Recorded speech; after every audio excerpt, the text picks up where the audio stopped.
Hi Crazy Crafters, are you ready to do the Krazy Krafter Box with the crazy people at Krazy Creations? I know I am. It is the fall edition and it is my favorite time of the year, in case you didn't know that about us. Is it your favorite time of the year? Yes, I love fall, I love spring. Today we're going to be creating 7 fall themed projects from the Fall Krazy Krafter Box. Yes, and some of you may have an extra project in your box because that was your gift for pre-ordering and it has its own instructions located right in the kit. So what is a Krazy Krafter Box? It's a box filled with 7... Was that supposed to be for me? Sorry. Yes, that was for you, but I will answer my own question. Okay. So it's a box filled with 7 different project kits from us here at Krazy Creations, and they're featuring different techniques, so you can think of them as mini classes. Yeah, so it's really fun because we try to do different things during the 7 projects, and it gives you a taste of some of the things that you might not have done before with Crazy Creation products.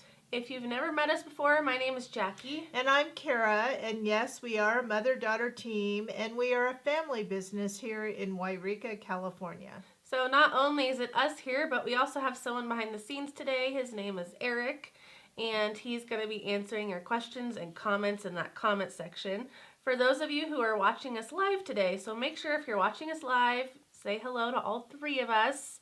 And we specialize in outline stickers here, as well as microfine glitter paper, handmade microfine glitter paper, card kits, we have clubs, and we have a lot of crafting fun here. Yes, but we also have 2 other family members behind the scenes, Michelle and Mike, but they won't be on this video with us. No, I didn't mention them because they're not here today. Okay. All right, so I think what we'd like to do is show you the wonderful projects and get ready to craft. If you're ready, let us know in that comment section. Don't forget, replay is also available for this video, so if you need to go do something or come back, you can always replay the video as many times as you want to. We are live on Facebook and YouTube today, so making sure we're spreading the love. We are spreading the love, and I can hardly wait to get started. Before we do that, let's just name a few of the supplies you need. Okay, so you need good. Your box. If you don't have your box, you won't be able to do any of the projects with us. No, you won't. And so other than the box, you need a basic toolkit, which is a paper trimmer, maybe tweezers, definitely some adhesive, and I do recommend if you have an 1/8 inch score tape roll, that's really going to come in handy today. Maybe a score board would be fantastic because we have a couple fancy fold cards. And of course we need to color with markers. Also, if you have the acrylic crafting square, you might want to get that out. If you don't have it, no big deal, but maybe we'll use ours today and you'll discover what a great tool it is. So back to the alcohol ink markers, you can use any brand that you want. An alcohol ink marker is a permanent marker, and the most common brands are Copic, Spectrum Noir, Olo, and we have the Right Art marker brand, but any brand works. Yes. Okay, so I think we should look at the 7 or 8 beautiful fall themed projects we have right on our table here, and then we'll get started. Sounds really good.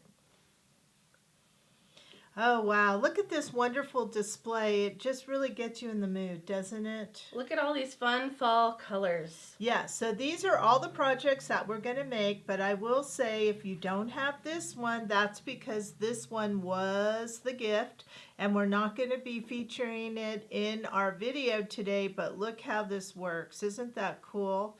I just love it. So that's actually a fancy fold or a fun fold card. And if you're new to the Krafter Box, you always want to get that pre-order in so you get that extra gift that we always like to give you. Yeah, so that's just something that maybe some of you don't have this time, but do try to get our extra gifts because they always have something that you can do. Yeah, so let's go over kind of what we see here because we didn't get to preview these before, so this is kind of new for everybody. Okay. So we have a really fun acorn card here, and it has a belly band And I would call this another fancy fold card. Yes, it is a fancy fold card. Very fun and cute. Want to show Yes, the next one? okay. And then, of course, how could we go along without our gnome? And this is just a standard card, but look how cute that is. It's so fall. And look, instead of a watermelon, he's eating a piece of pumpkin pie. Isn't that cute? And then we have this one, which is kind of a basic card, but it really illustrates what you could do with the negatives if you have a negative. This sticker is not a negative, but it's definitely acts like one. Isn't that pretty? We went over this one. This one is really cute. It is a mandala slimline card. Now, I love having this on the stem, don't you? Very cute. Okay. We have a little tag with a pie on it saying grateful. Front and back are decorated. We have a shaker card with a fall tree. And then we have this fun fancy fold mushroom card. So lots of fun different projects that we're going to be doing today. And we're all going to squeeze it in around 4 hours. Yes, we're going to go fairly fast and quick, okay? So let's take all of these off for now. I'll let you do that part. So this is what you received in the mail. I'm getting the box. I don't want to squish any of our projects. So you received the box, and inside the box you're going to see a bunch of fun stuff. So you got, if you got this, you got the gift. So this is what that gift looks like. It has all the instructions for you. So everything's in here that you need, even a little extra glitter paper. So everything's in here, and we're not going to make this one today. Oh, you've got a full set of written instructions. Okay. Next, you'll see we have the instructions for all of our kits in here, featuring our buttons. So everybody got a collectible button, which is right here. Yay. So we can all remember how much fun we had today. So this I'm going to wear proudly after we take everything out of our box. But we have our markers listed here. We have our glitter paper technique on here. And we also have each project instruction in detail. So if at any time you forget a dimension that we say during the video, you can always refer to your instructions. Yeah, absolutely. Okay, and then this is going to be one of your most important parts, because look at all these stickers you got in this bundle. I mean, this is, in this box, you got a lot of stickers. So I'm very excited about that. So there's all those. We're going to use those. And then each project has a kit, right? Yes. And then way at the bottom of your box should be the glitter paper. There it is. So let me see if I get it out. So you're going to want this, because this is what we're coloring. So take this out now, and then we're going to tell you which kit and which stickers you should get ready for. Now I noticed that our instructions are stapled a little, with page 1 being on the back. So we are going to start with the tree. Okay, so that's this page here. So go to your page with the beautiful tree up in the left-hand corner. And we're going to find that kit, which I believe is this one right here. And we're going to get our box out of the way. So how do you know which kit it is? You kind of see that little polka dot paper peeking through on the side. And then what stickers are we going to need? Yes, so let's look through here. We are going to need the mini thank you, and then we should have one with the tree. So where is that tree, Jackie? Ew. Oh, it's on the bottom here. Here it is. And what about our gold border stickers? Yes, we are going to need that. You are right. Okay, here we go. Okay, I think we have all of our supplies ready. So what we like to do is we like to build the base of the card, which includes all of the papers and trimming them and gluing them down, and then we like to do the stickers afterwards. So that's what we're going to do. I'm going to put our stickers off to the side just up here. Put the sample here, and let's open up that kit. Okay, so let's see. You know, it's so funny that this kit is so small, but it really does contain everything you need. And I just think it's amazing how good things come in small packages. All right, so we have our pre-scored card right here, which is what this is going to go on. So when we make our base, then we're going to put it on the pre-scored card, right? Just like this. Oh, wow, we actually did it this time. Yes. But for now, let's just put this aside. Then we have our dot paper. We have our brown bag paper. We have our cream paper, our turquoise paper, and an envelope, which we don't need right now. Okay?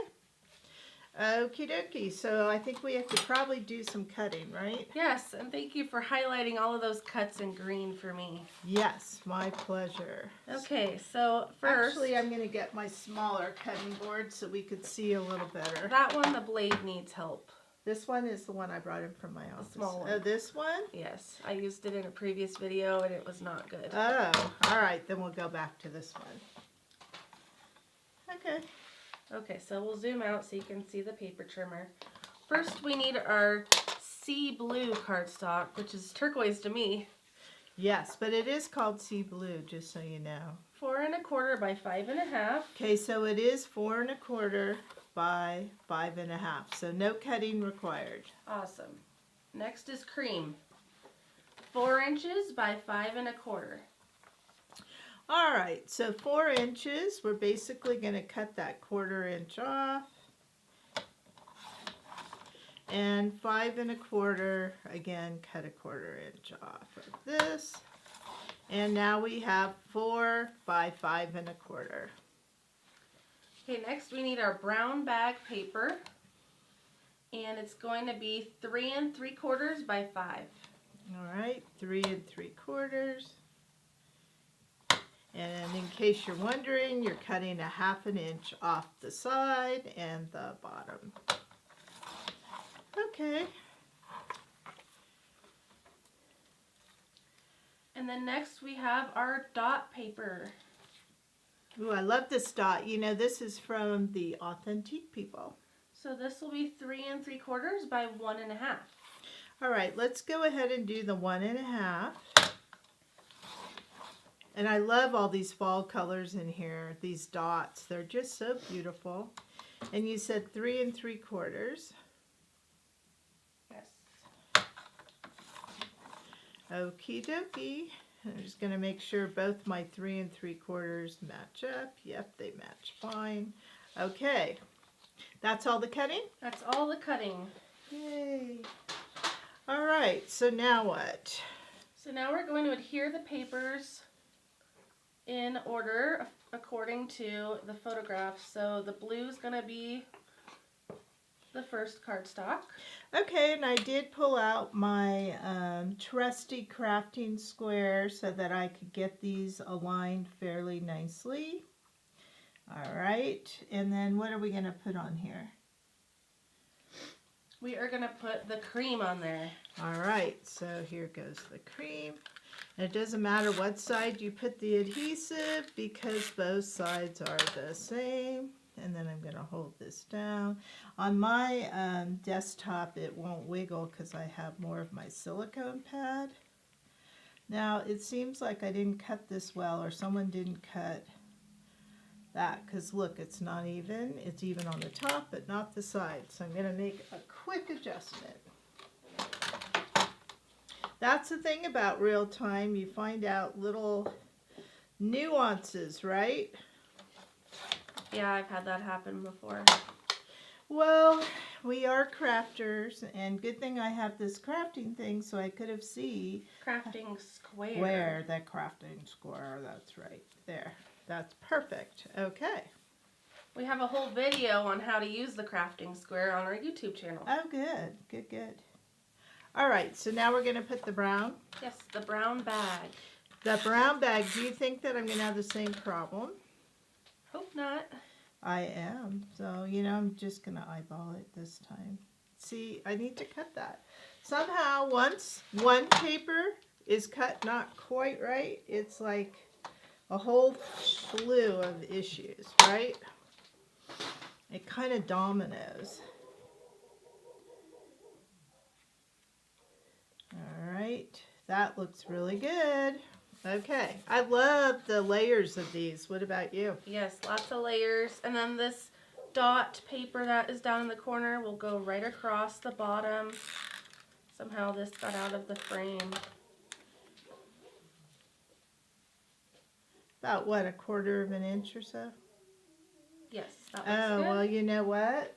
Because I smidgened it, I got a smidgen again. I'm telling you, domino effect.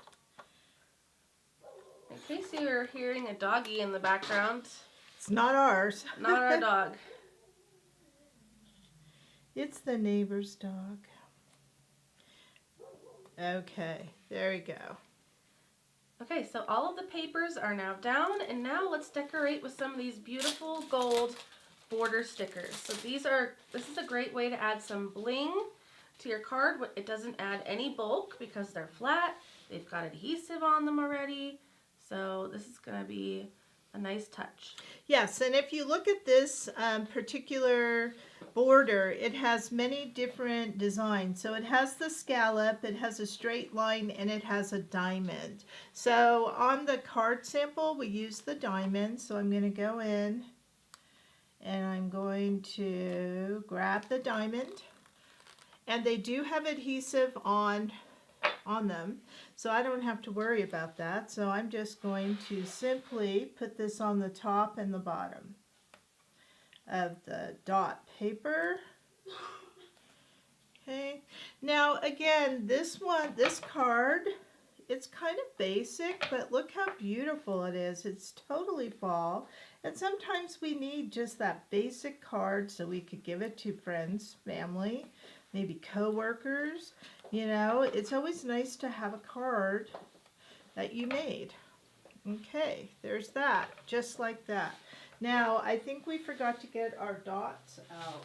Yes, so these are the dots up here. It just adds another embellishment to the card. What I love about our projects here is that most of our embellishments are stickers. So that means you don't need adhesive, they're flat, and there's all different finishes from matte vinyl to shiny holographic gold. Now I'm going to do something called weeding, so I went ahead and I kind of put down the corner here to separate the vinyl from the protective layer, and then I like to take this off because this is extra and you could use it for a different project, and I think one day we should just use that as a project. But all the dots now are so much easier to just kind of pick up. And you could do that with any sticker. Yeah, you can weed any of our stickers. Some of them might be a little more difficult because of all the detail in the sticker, where these are dots, so that's all you have on the sheet. But you could definitely do it, just go a little bit slower. You know what I should do is make a tool to put these dots perfectly straight. What do you think about that? That would be nice. Yeah. Okay, so now we have that, and this is the basic of our card. Do you want to put it on the pre-score card? No, I don't think we need to. That's pretty self-explanatory. Would you like to do the sentiment before the tree? Sure, let's go ahead. So I'm going to have you open the tree sticker just to get it ready. This is how easy it is to open our stickers. You just turn them over and you just unseal them. And there you go. Okay, I have a question for the audience. There's not many of us here live yet. I think because it's a Friday, some people might be working today. But I know that a lot of you watch replay. So this question is for everybody. Are you somebody who opens and preserves the packaging, or do you just tear it open and throw it away? There you go. I'm a 50-50 person. Okay, so again, if we wanted to weed, just to remind you how that's done, you just put a corner down. Sometimes when my fingers don't work. By the way, do you like my manicure? I did it myself. Nice bright color. I know.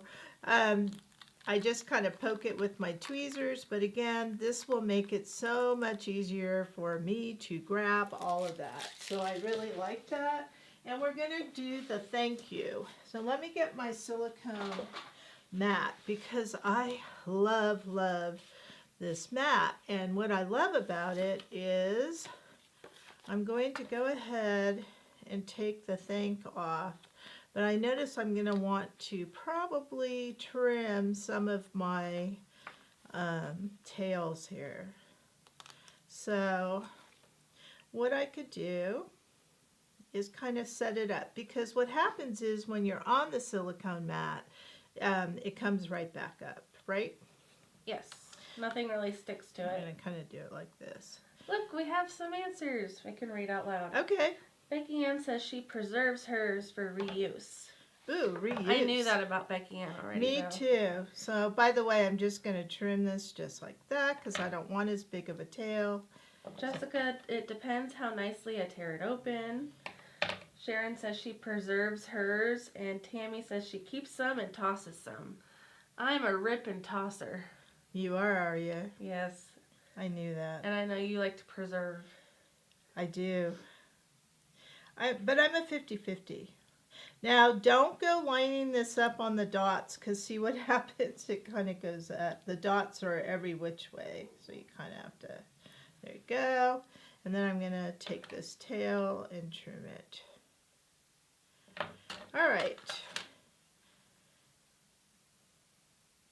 What do you think? Like, might have to move mine. Now, I really never press my words down until I'm happy with them, because I like to be able to take them back up. Okay, there we go. Thank you. Okay, so we're just missing one element, and that's the big tree. It's kind of daunting because it's such a big sticker, but shall we do it? We shall. Now, do you have any tricks for peeling this sticker? I peel from the bottom up and just go slow and steady. And also, when you go to put it down, you can separate some of the leaves with your scissors by trimming them. Okay, so, oh, I already tore it. Here. I was just going to try to wiggle it, but I think if you go from the outside to the inside of the tree, it might be better. And you know what else? If you do have a tear, it's not the end of the world because it's a sticker. True. You could stick it back on. So I'm kind of wiggling it. So here we have our tree. Isn't that pretty? Did you trim any of it? Well, as I put it down, if it had a wrinkle, I did. Okay. One spot only. Okay, so what I usually do is I dangle it from my index finger and I kind of sweep it up. Is that what you do too? Yes, I do. I like the sweep. So it kind of goes right there. Yeah, that looks good. And then I'm just going to kind of let it relax. Ooh, there you go. So if you have a bump somewhere, you can just take your scissors and release it and then press it down. I think mine's good. Yeah, yours is perfect. Okay, and then we need to add some little decorative leaves from the Correct. sheet. Yes. You have the tweezers. Okay, so I think what we'll do is let's take like this one right here and kind of put it like this. Whoops. You know how fall leaves always fall down, right? So you need to have some of those. Yeah, that's one of my least favorite fall chores, raking the leaves outside. It's necessary, but it is a pain. It can be a pain. Okay, there we go. So now how about we do put it on the pre-score card just to show everyone how that works. And then we're done. Okay, so I'm going to flip this over. Hopefully that paper is right. If not, we'll have to trim.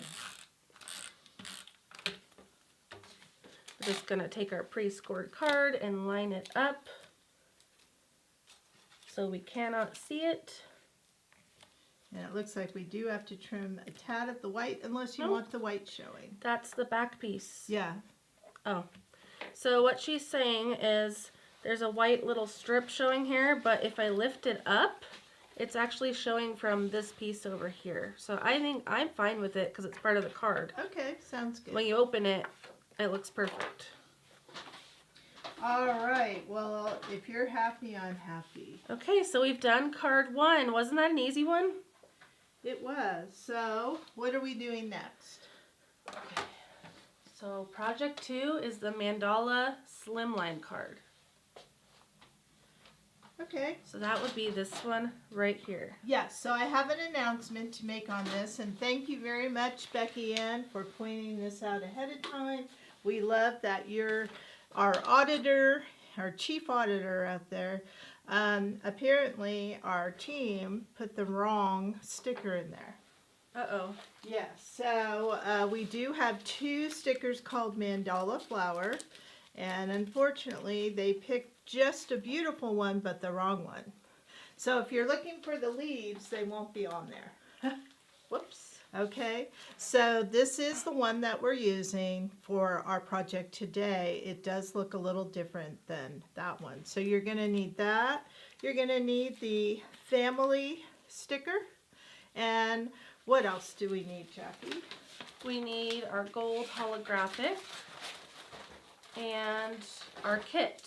So we're looking for the kit. Right here. So this is everything we need, and you can tell it's the kit when you see the little hound's tooth paper. So shall we just go right into this one and not take a break? Yes, so we're not going to take a break before this kit, but after we finish this one, we will take a small break. Before we get started, I do want to read a question from Penny. Do you decorate the inside of your card?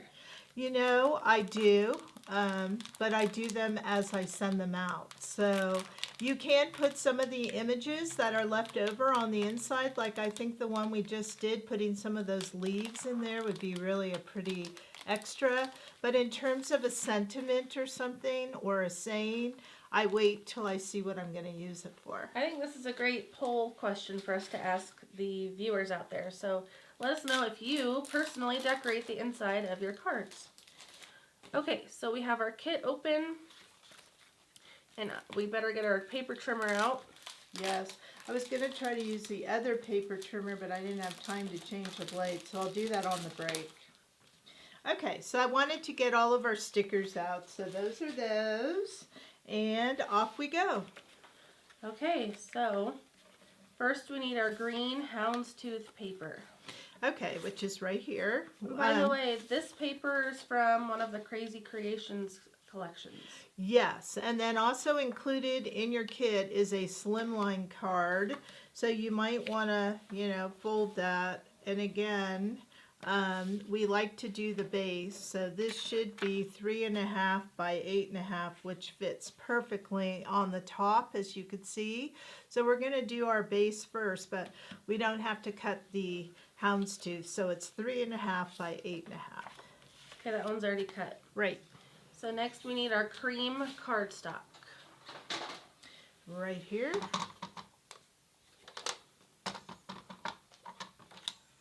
Okay, so we need to trim it to 2 3/4 by 7 3/4.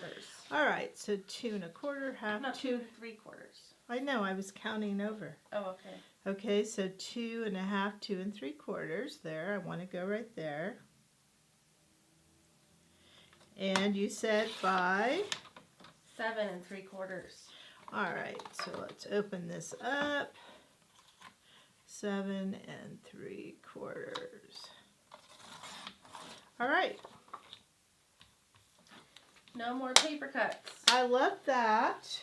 Kara, you are a star, not making us cut too much so far. I think it's coming up in other projects. Okay. So we're going to adhere these two together. Yes. Now, can you use your crafting tool? I believe you can. So let me just check that out.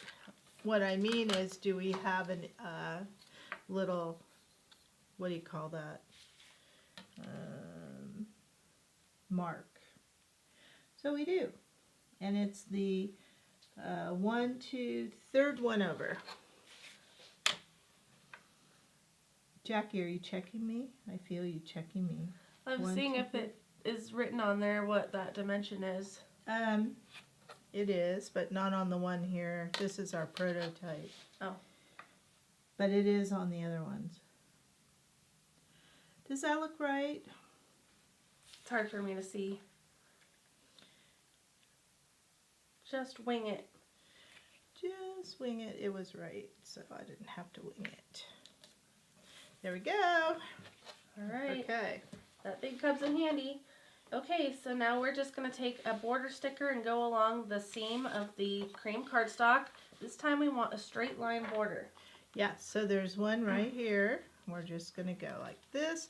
And I like to do side, side, bottom, bottom. I don't know if anybody else has a way of doing it, but that's how I like to do it. By the way, this gold is such a great homage to the fall, I think. Because to me, gold, yellow, it's all about the fall. Fall colors to me are yellow, red, orange, brown, and olive green. Okay. Yes, olive green for sure. That's this kind of green on the paper. Okay, so now I have to go looking for another straight line. And I think framing this really blings out the paper. It just makes it pop. You can see that bling from the light on this sticker in the camera.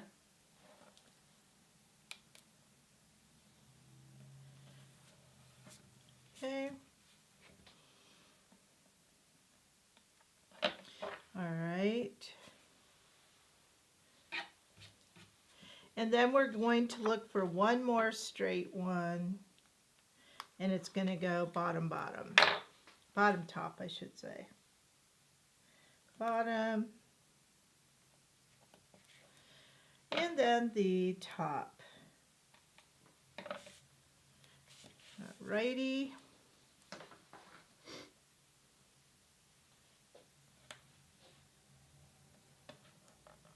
There we go.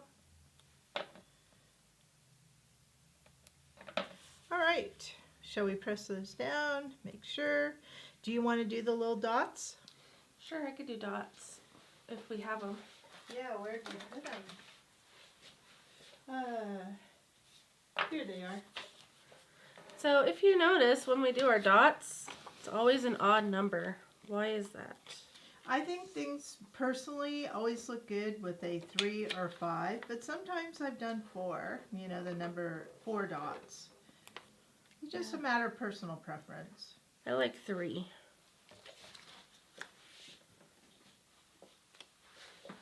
Aren't those easy to pull? Very. Weeded.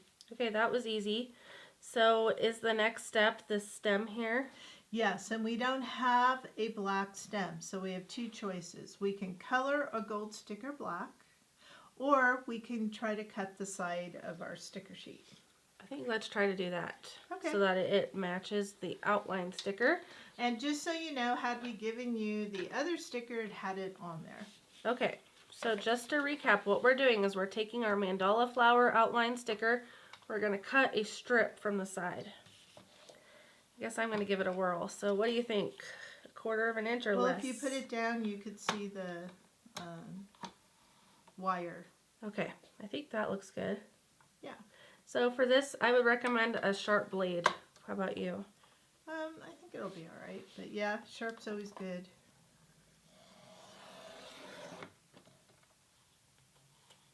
Oh, look at you, perfect. And that's a good way also to use your sticker. If you want a stem, what a good way that we did that. Yes. So I'm noticing that it's kind of off center because you want to fit the word family. Do you have any tricks? I think maybe, should we put the word family first? Maybe Okay. that would be a good idea. Let's do that. I did it the other way, but when we do the word family, let's not put down the Y at the bottom of the Y. We'll stick the stem under it. Okay. Trying to see if we have anything to stick under it. Our silicone mat. Okay. By the way, this is that extra of that line that we could use in a different place. So I'm going to go ahead and I'm weeding this just so it'll be a little bit easier for us. So I just think that'll help us. And there's that word. All right. So family, this is a large word. So we're going to just carefully peel it. You don't have to use tweezers. You can use your fingers. I might switch to that.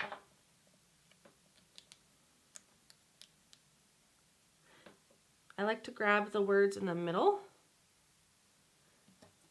So let's move that. I'm going to turn our card. Oh, this one's going to be tricky, huh? Yeah, you want to use your tweezers in the middle? Let's see if that helps.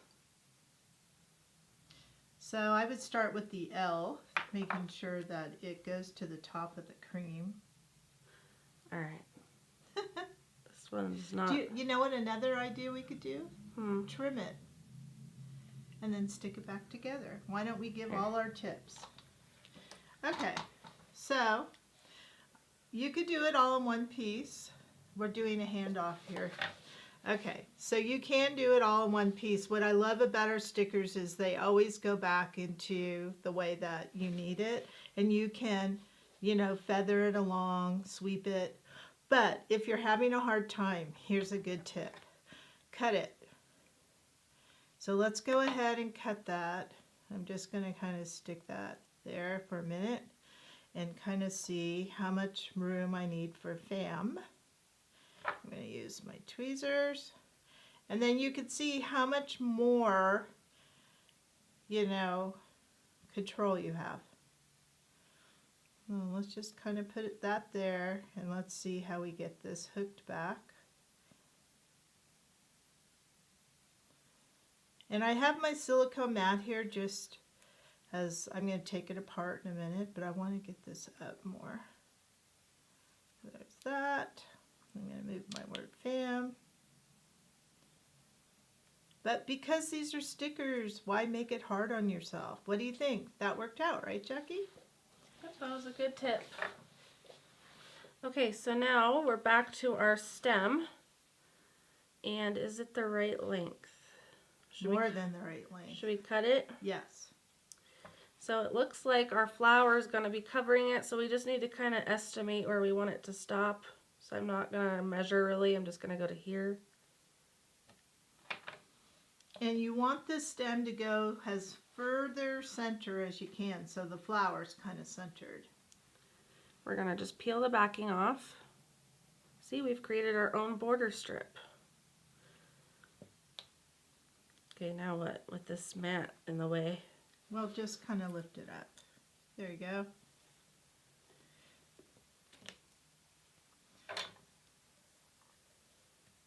Okay. I'm not on my A game today, guys. Sorry. We want it right to the F, right? Yes. Oh my gosh, why am I struggling? It's like it's staticking to everything. Okay, so there's that, and let's fix our wonky little Y. There. That's fine. Perfect. You did it. We forgot the dot in the I. Okay, the dot in the I, and then because we don't have the leaves, let's use the leaves on the family. Did your eye fall off? There. Okay, let's go ahead and we could put these on now, I think, but let's go ahead and use these as our leaves. What do you think? The thing about being creative. There's also some leaves on that tree sticker we just used. Yeah, you could do those, but for now I'm just kind of using these. I think these are quite pretty. Okay. Okay, isn't that pretty? That works. All right, so now that we have that, we need to get our glitter paper out and our stickers. We need to prep it. Yes, this is the sticker we're going to use. So let me get the glitter paper. Here it is. And it's in a little sleeve here. There we go. Okay, so whenever you open your glitter paper, we always need to prep it with our hands and our fingers. This is called burnishing, and it makes it nice and smooth, shinier from the oils in our fingers, and we're making it velvety smooth. We're also getting some of that loose glitter off of the surface. Now all of the glitter paper we have here is made by the Krazy Crew, but you're adding your own touch to it from your DNA. Haha. Ha-ha. Okay. Okay, so now all of these are the same, and we can go ahead and just grab one. And if you grab the inside of one, you can put it back, because I think this would be a beautiful silhouette. But in order to use this, you need a product called transfer foil, because none of these pieces are put together. So you're going to want transfer foil, and then here's an idea. These little pieces will go in the middle, and you can glitter these and have a glitter with a silhouette. Wouldn't that be pretty? Yes, so we actually have a video on YouTube how to transfer the negative of a sticker. Okay. Then once you put it down, we're going to go ahead and use our brayer tool that you can also just rub it with your fingers, but this just makes sure it's down on the glitter sheet. Now, did you want me to color?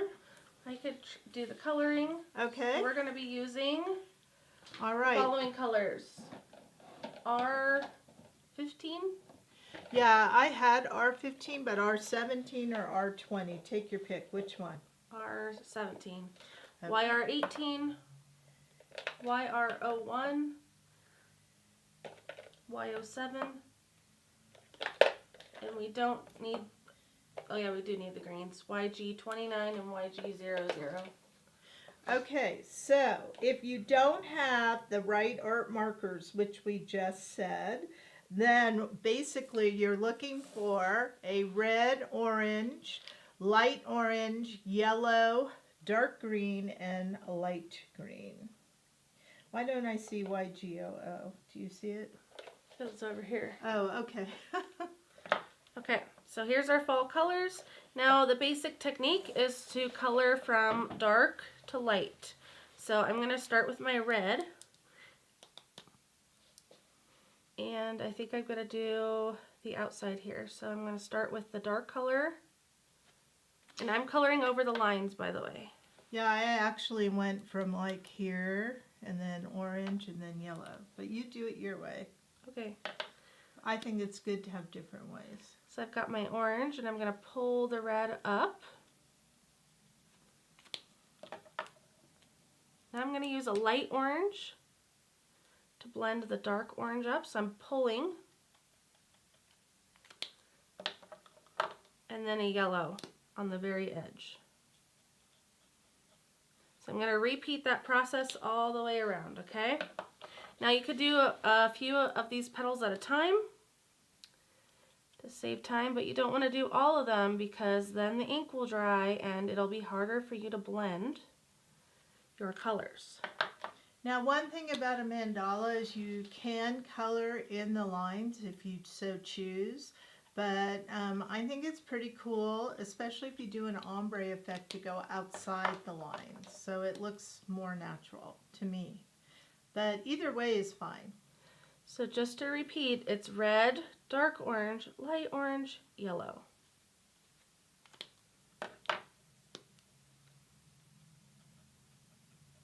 Beautiful fall sunset orange. And if you're using different colors, let us know in the comments. You don't have to be coloring this the same as us. That's what makes crafting so fun, is everybody has their own way of doing something. Apparently, me and Kara have different ways of coloring. Yeah, I'm looking forward to seeing how you color the next level. I'm just going to do the same thing. Oh, that's pretty cool. I like that idea. So red, dark orange, light orange, yellow.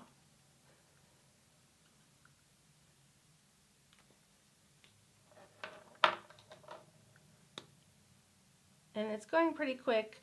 The lines here are actually helping disguise a lot of the blending. So if you're not an expert yet, don't worry. This technique is perfect for you. I know. You know, a lot of people overlook these flowers on our website, and I think they are just wonderful, especially for easy, everyday cards. You could pretty much put any sentiment with it. And look how we're taking a flower and making it a fall card. But I could see this in purples or blues or pinks. You know, it could go with any occasion. And I do like the word on the stem, don't you? Yes, I believe it's online. It's one of our minis. Do you think we ought to do more cards where we put the word on a stem? I do. Look how pretty that is. Oh, that is pretty. Very fall-y. And that squeak means you're really doing well. So don't worry if you hear squeak.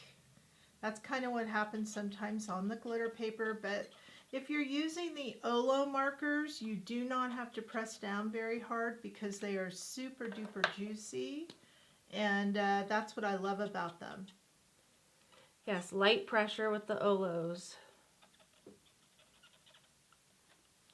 I think the faster you color, the better your image turns out, personally, because that ink is nice and wet and it can just kind of melt into the next color.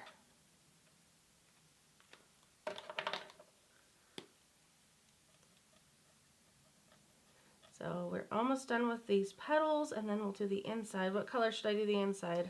Well, that's what the greens were, but what do you think? To pick up the houndstooth? Let's do a little bit of green and then maybe some yellows, I guess. Ooh, okay.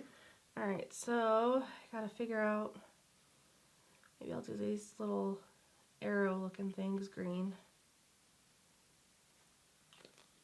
You know, we haven't done a lot of mandalas lately, and I just really love them. They are fun. So again, it was dark green and then blending with light green because it's such a small area. Don't be too hard on yourself about the blending. I'm going to do some more green, I think, on these diamonds.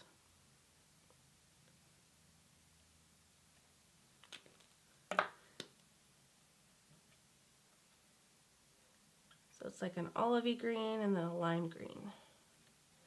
And then let's add some yellow back to the center. And there we have it. Wonderful. And you could even put a gold dot in the middle of that if you wanted to, right? You could. So normally we don't cut out the image, but I am going to show you what to do next. So this is where we tell you fussy cut, or you could also use the Brother Scan and Cut. So how does that work, Jackie? The Scan and Cut? Yeah, what is that machine? It's a cutting machine. It's electronic, and you kind of put your image on the mat. It scans it in the machine and then cuts around it. So you don't need to fussy cut, and it eliminates, if you are a stamper and you like to do dies, you don't need dies anymore. Right, so it's not just our images, it's any image. The machine has a standalone scanner in it. You don't even need an internet hookup, which is really nice. So if you don't have that on your Christmas wish list, maybe consider that if you don't like to fussy cut. But that's how easy it was to cut that out. And then shall we show the trick with the black? Okay, so we're going to grab a black marker. I do want to read this comment because it's a great idea since our sticker looks a little bit different. If you want it to look more like this one, you could always just cut along the lines of the inside petals. Yes, that is true. So if you wanted more of a different look, you could cut this other part out. That was an idea from one of the Krazy Crafters. Okay, and then do we have any dimensionals in here? So I kind of just did this without explaining. When you cut this, you might see the white core. So what did I do with the black pen? You went around the outside to hide the white paper. Okay, and then we happen to have some dimensionals. It just gives it more of a professional look. If you want, you can add some foam to the back of your flower so it will pop up. And then we're going to bring our card back in.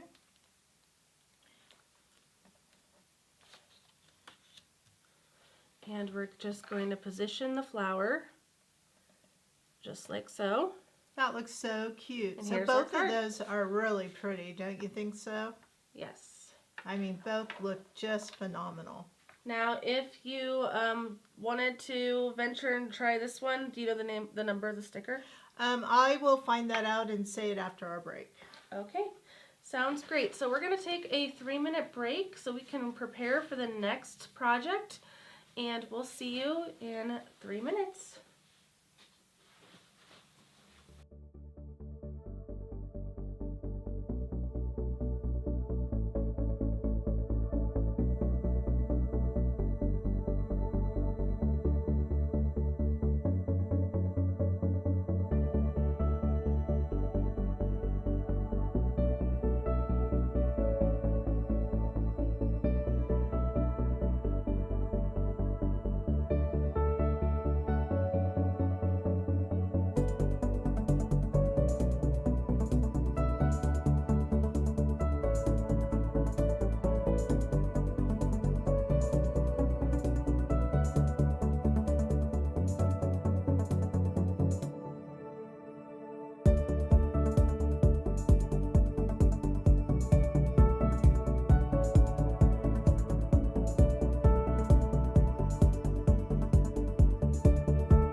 Welcome back, Krazy Crafters. We are doing the fall Krazy Krafter Box here at Krazy Creations, and we are going to start project number 3 together.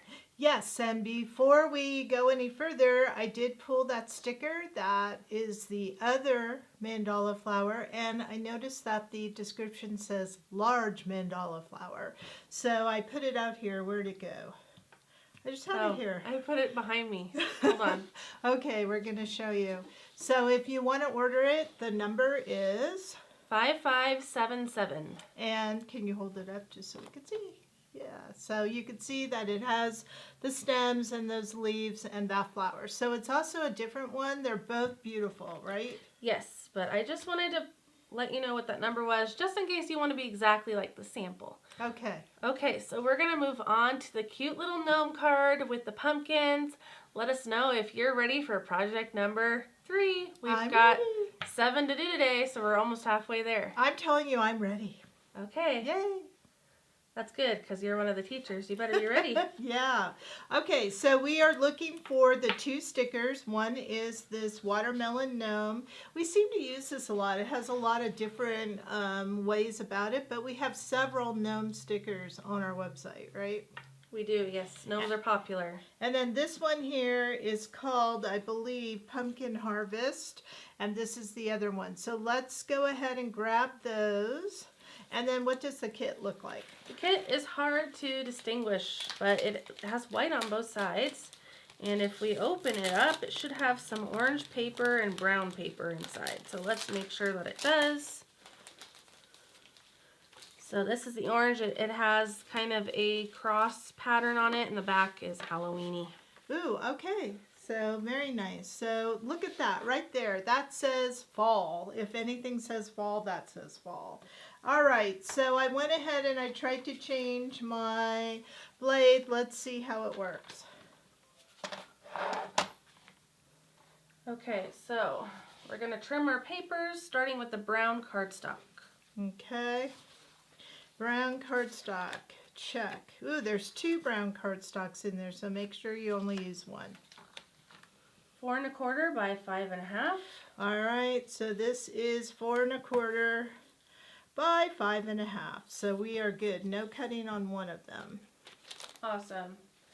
Next, it says to trim the orange graph paper 4 by 5 1/4. All right, so 4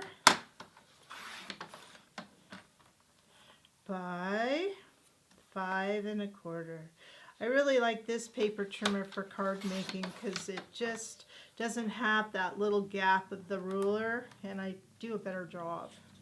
Next, we need our other brown cardstock at 3 1/2 by 4 3/4.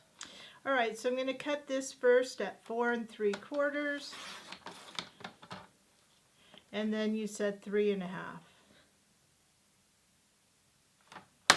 Yes, 3 1/2 by 4 3/4. Okay. All right, that leaves me with 2 little strips and this paper right there. And then cream is going to be 3 1/4 by 4 1/2. All right, so I'm going to do my 4 1/2 and 3 1/4. Okie dokie. More cream. Yeah, so we had a strip here. 1/2 inch by 2 3/4. Okay, 1/2 inch. And 2 3/4. Okie dokie. And then one last piece of brown. It's going to be 3/4 inch Let's see, this one is 3/4 inch. by 3 1/2. 3 1/2. Okay, very good. We have it all, don't we? Awesome. Yay. Okay. So let's start. So we're going to put our pre-scored card aside. Yes, we are. Okay, so we need our brown, and we're going to adhere the orange graph paper to it.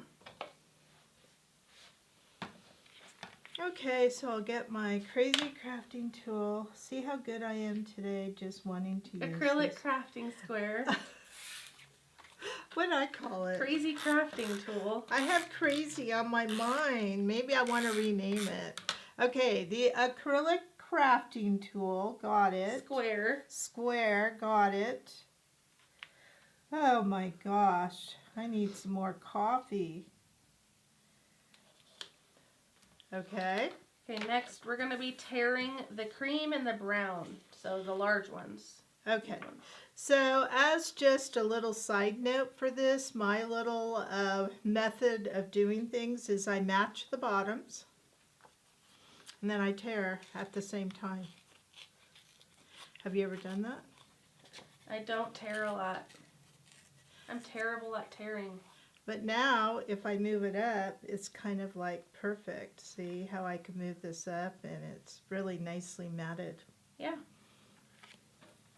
If you want, you could trim the cream, or you don't have to. We don't have to because we're going to put a thing across it. Okay. All right, so am I putting this on here? Yes. Okay. So I don't need my square, crafting square for that. I'm just going to match the tops and what edge I want. Okay. Now what? Now we're going to adhere it to the orange. Okay, look how pretty that is. I love it.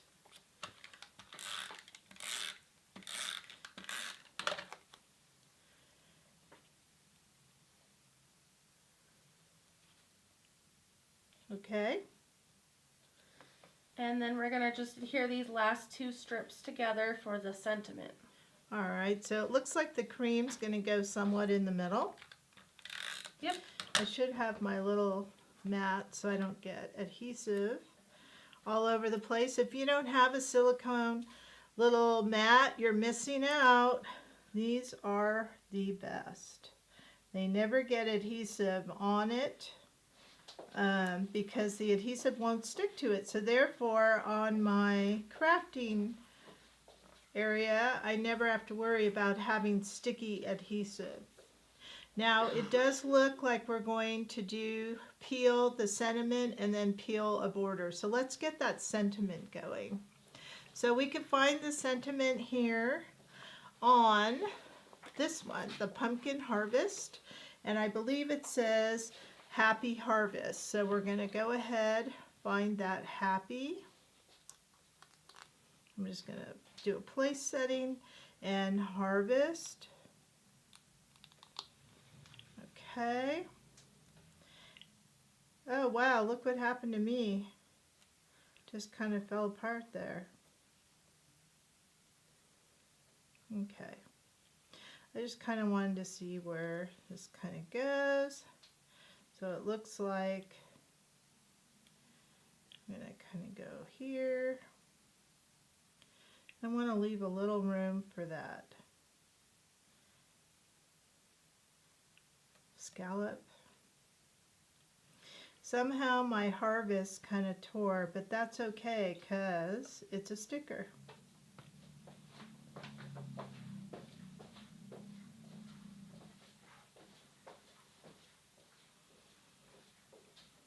And I have the inside right here, so I took that out. Okay, so now I'm going to go to our border stickers and I'm going to look for, it looks like a scalloped edge, which is right here. And I'm going to put that all the way across the top of the brown. And I find a lot of times it's easier if you don't put this down first so that you can trim the excess off by turning the paper over and just kind of giving it a good trim. And then we're going to go ahead and use some pop dots and put that right on top. Okay, where did our pop dots go? I think they went under the sticker.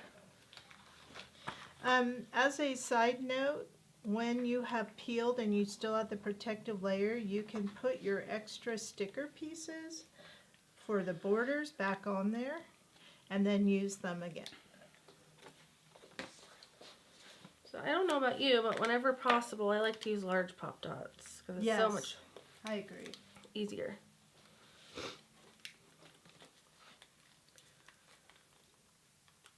So I'm using 3.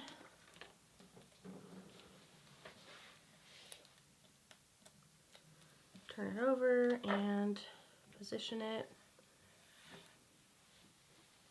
right about so. Oh, is it crooked? Sure is. Not too bad.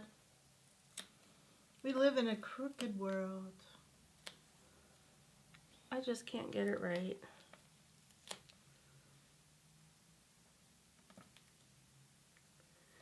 Good enough. Okay, so we have that, and looks like all we're missing is our glittered images. Absolutely. So that was a very easy card base, but look how cute it's going to be once we get all the glitter images on. All right, so therefore we need our glitter paper, right? We do, and we've already prepped it, so we don't need to do that again. Okay, here's our glitter paper. And shall we get our sticker? Yes. Do you want me to do that? I think I just need to take a drink. Okay. Poor Jackie is suffering from a cold or allergy. Okay, so I just went ahead, I'm peeling the gnome, and I'm going to go ahead, put him on the glitter paper. Let's see here. Now, when we're doing this, we are not necessarily maximizing all of our glitter paper because we're coloring with you, but if you're at home, you want to try to get the most out of your sheet. So I think on this page, the only other thing is one of these, what were watermelons, and become pies for us. I want to eat my pie like him. Just take a bite out of it. Yeah, right. So there's that. Now, when it comes to the wheat on the other one, you're going to notice that when you peel the wheat, you're going to have these long stems. So you have a choice to make. You can either cut these off and attach them separately, or when you go to color them, I'm going to put the stem on the acrylic mat here so that it doesn't stick down, okay? So it looks like we want about 1, 2, 3, 4, 5, 6 of these guys. That's a lot. I know, but doesn't the card look very harvesty? Wait, you did 6. We usually do things in 5 or I know. 3. Well, you do, but not me. Now this one didn't have a stem, so I'm just going to put it up here.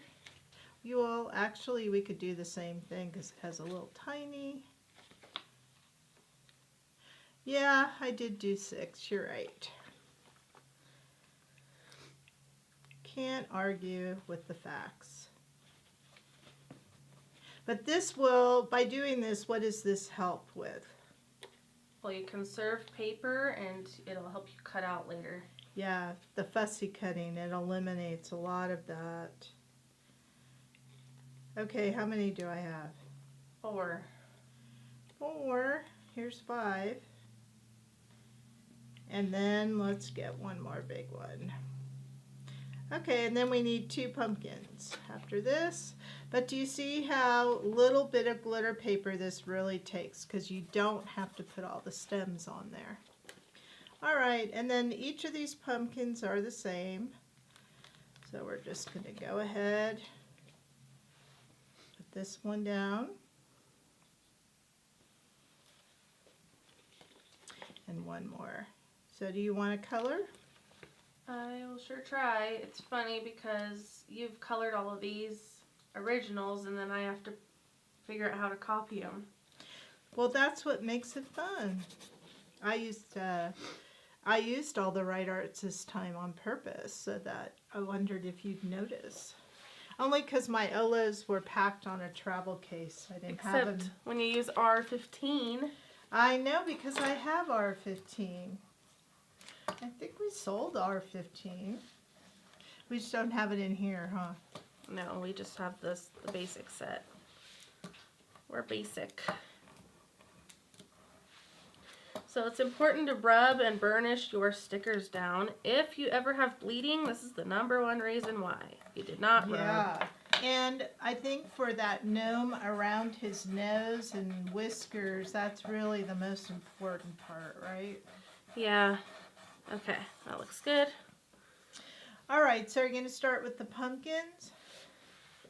Sure, let's see what colors we need for those. We need YR18. YR18, YR35, Well, you have Y35. Yep. I think that's what you meant. Okay. Y10 All right. and YG29. Okay, and that's out right here. There you go. All right, 4 colors. So, in case you need to match our colors, it's a dark orange. What kind of orange is this? Kind of a medium. Like a yellowish orange. Yeah. And then a yellow and a green. So the darkest color here is YR18. We always go from dark to light. So I'm going to start on the pumpkin. Actually, I'm going to move it up and zoom in so we can see the coloring. That's good. So I'm going to do some dark around the top, kind of go down the side, and then from the bottom and up the side. That's how I do a pumpkin. And then I'm going to use my Y35. So kind of pulling that orange. And then you must have done the yellow in the center. Yeah. That Y35, I think, really brings the sparkles out. What do you think? Yeah, especially on the warm glitter paper. Now that's a little too yellow for me. So you might blend some of that Y35 back into it. I probably did that. When it's wet, it's easier, don't you think? Yeah. That looks good. Alright, I should just leave my caps off. Yeah. There we go. Okay, so now we're going to repeat. That was the hardest section of the pumpkin, just so you know. And it's a beautiful pumpkin. Has anyone bought a pumpkin yet for Halloween? I haven't, but I was in Costco yesterday on my travels, and I saw they had beautiful little pumpkins in the produce area, and it made me want to buy one, but I didn't. But they were like in a grouping of 3 or something. They look so good, but I'm afraid if you get it this early, will it last? If you don't carve it. Okay. I don't know if I'm into carving anymore. It's just a lot of work. But let me tell you, all over Costco was Christmas. Christmas everywhere. Yeah, they skipped Halloween. And they had a Christmas tree there for $9.99. That's $999. And I'm thinking, no. They have a tree that will grow. Oh, really? And that might be the one. Wow. So it opens and closes automatically. Well, probably with a button. But that way you don't have to do any of the spreading of the limbs and all that. Oh, wowee. Maybe that is one, but that's kind of pricey. But real trees are expensive too. I think they're like 80 bucks. So I'm just repeating. Well, we're all on budgets nowadays, but I will always have to have in my budget all this crafting because it really relaxes me.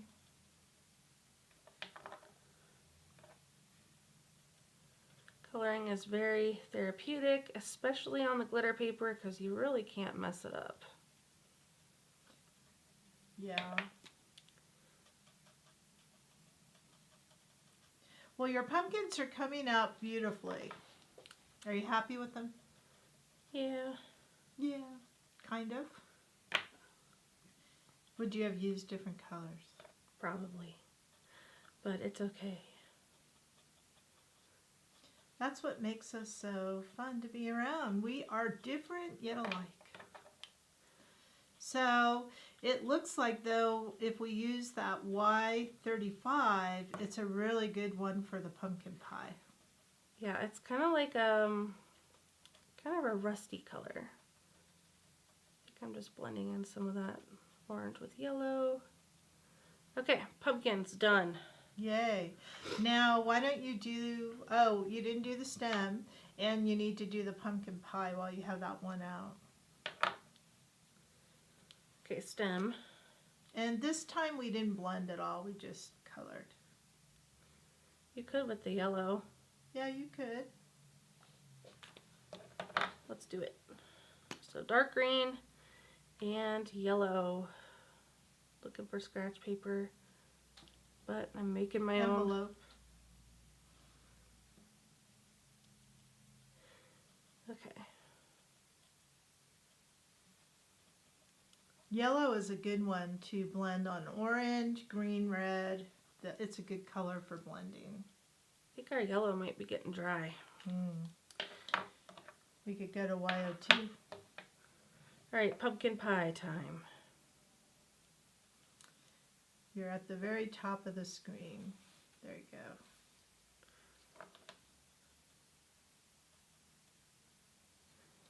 So darkest color is always first, then your medium, then your light. And I think you just kind of almost need just those two colors. Let's see. You think you need the yellow? Nah. And then the crust, what do you think? E28? Yes, or 26.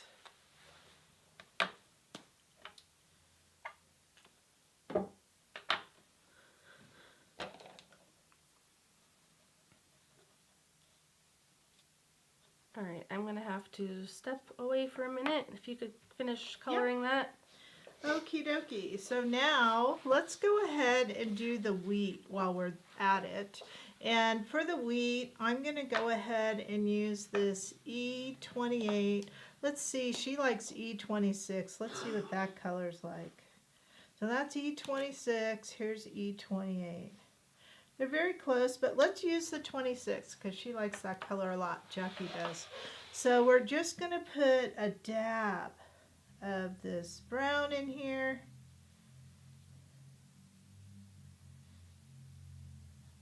We could also, if we wanted to, use W or EOO, which is this color, and it's the skin, just to kind of put a little of this, and then we'll finish it with our yellow. So I'm using EOO just to kind of blend that E26. Then I'm going to come in, I'll try this YO2 because she said our other one was getting a little dry, this is very yellow, so I'm going to go back over it in a minute. But that's what I like. I like trying to blend different colors, and on the glitter paper, you really can do that. So let's go back with that E26 and add a little bit more of this dark. There we are. We have some wheat now. That looks like wheat. Very nice. And I love that you can go over and really build on the colors. Now I will tell you, don't try to go over about 3 or 4 or 5 times because you need to let it dry in between. Now we forgot this little guy over here, so let's go ahead. This one little lone wheat up there.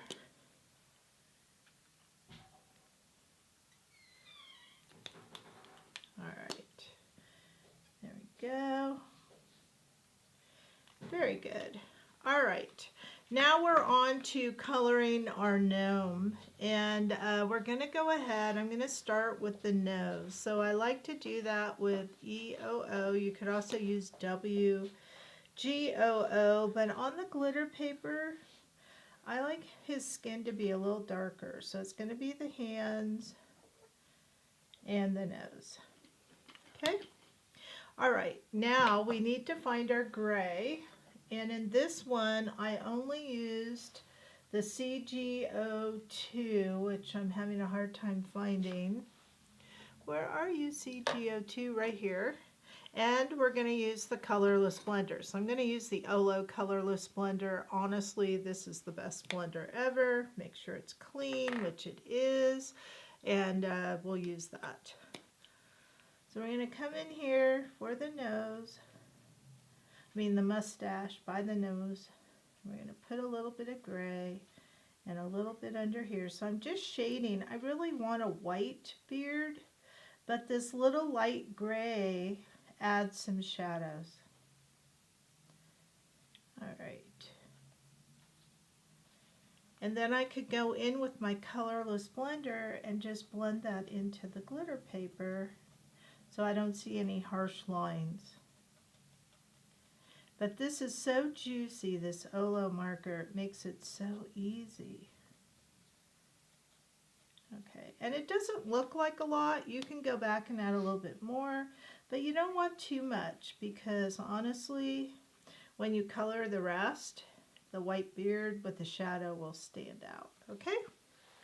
All right, Jackie's back. Did you want to continue? Or you want me to Give go? it a shot. Okay.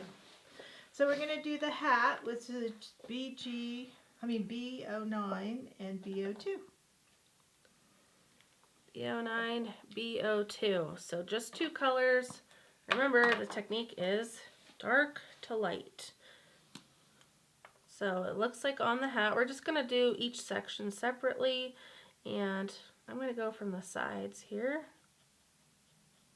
And this is actually kind of a large open space, and so I'm using more of the side of my brush.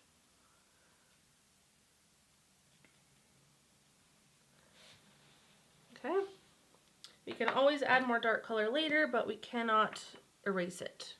So now with my B02, I'm using the side of my brush to just pull that dark color into the center. Beautiful. If you have a line, you could just kind of lightly go over it and on to the next section.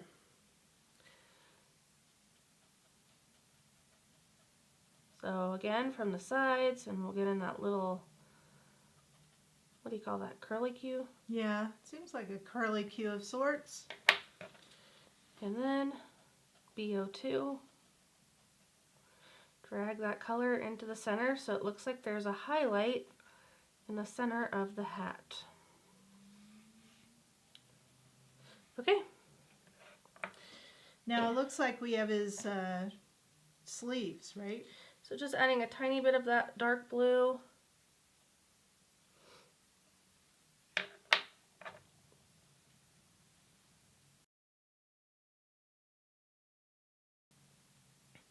And then blending with the light blue.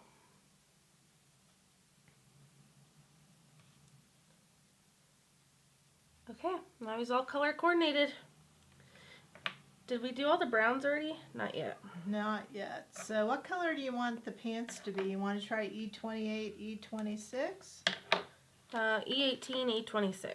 Okay, here's E26, here's E18. Okay, so our dark color is the E18. So this is kind of a golden reddish brown. And as you can see, it may not match the directions exactly, but what we're really looking for is a light brown and a dark brown. And so in your brand, if you have a dark brown and a light brown, that's what you're looking for. Now I have my lighter brown, and I'm just going to pull that dark brown down. Now I have come across people who say, mine doesn't blend like yours and I use this brand. Well, if you have a fine tip brand and not a brush on yours, you're going to find a big difference in how to blend. So you'll want to always have a brush or a pen that has a brush tip. Also, if your markers are starting to get dry because you use them a lot, that could be another reason it's not blending as well. You'll notice that with this color, E26, we don't use it all that much, and it's just gliding perfectly. Look at that. Nice. Now we're going to color the boots in with black, but then I went and put the vinyl back on them to kind of make them look like a vinyl boot. Oh, I didn't? Oh, I thought I did. But you could if you wanted to, right? Yeah, so I really like the black Olo marker because it's nice and juicy.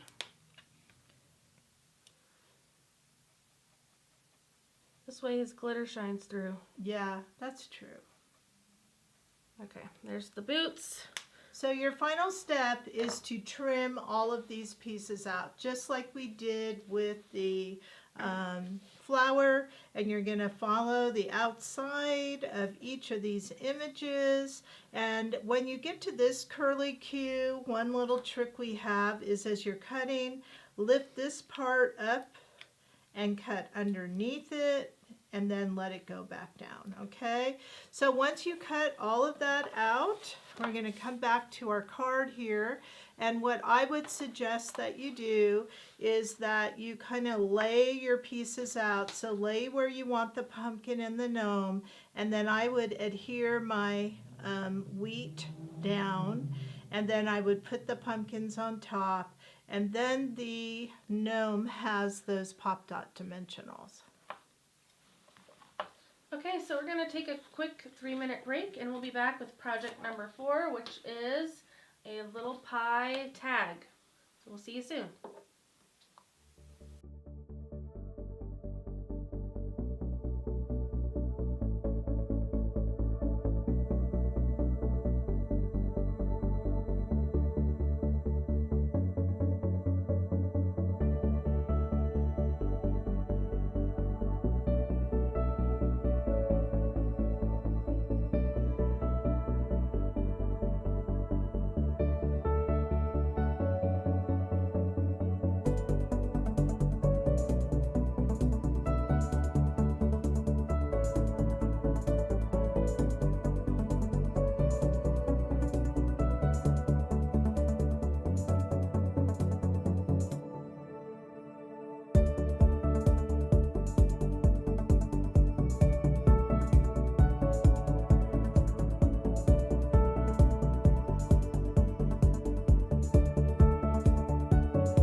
Welcome back. We are doing the Krazy Krafter Box Fall Edition here at Krazy Creations, and we're already on project number 4.